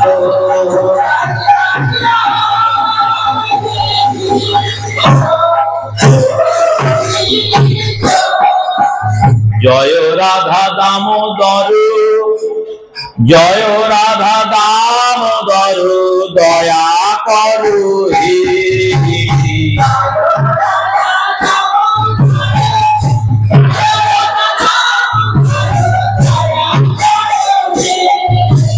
কার্তিকের অধিদেব জয় রাধা দামোদর দয়া করো হে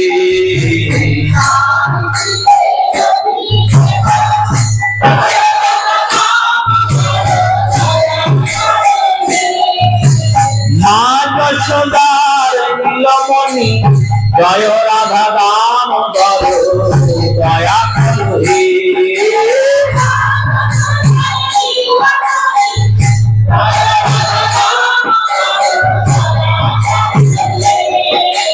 নন্দের নন্দন জয় রাধা দামোদর দয়া করো হে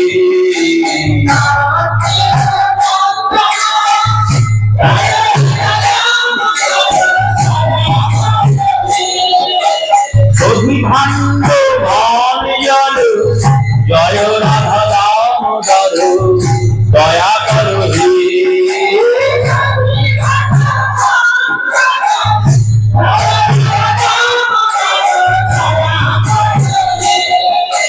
মাতৃভয়ে পলায়ন জয় রাধা দামোদর দয়া করো হে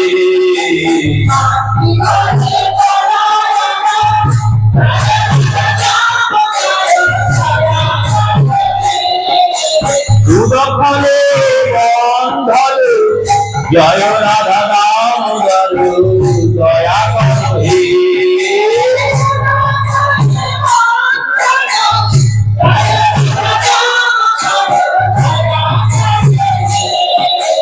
যমল অর্জুন মোচন জয় রাধা দামোদর দয়া করো হে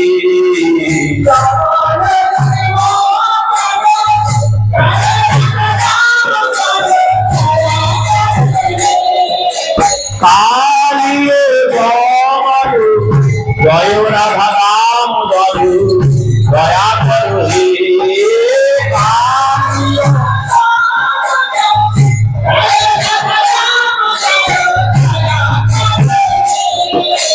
বংশীধারী নত বড় জয় রাধা দামোদর দয়া করো হে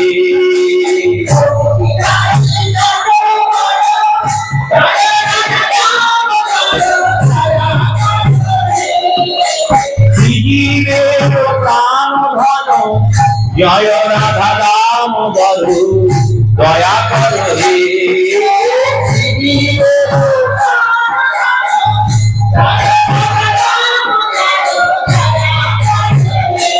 বলি এবার মতো দয়া করো হে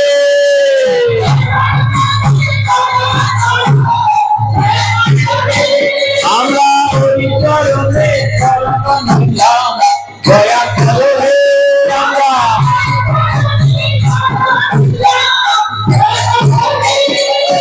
জয় রাধা দামোদর রাধা দামোদর দয়া করো হে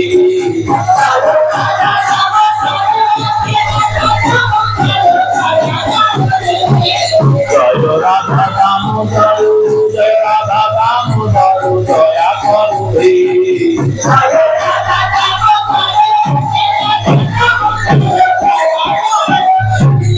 গোসাই নিয়ম করে সদাই ডাকে যাবত পানে কে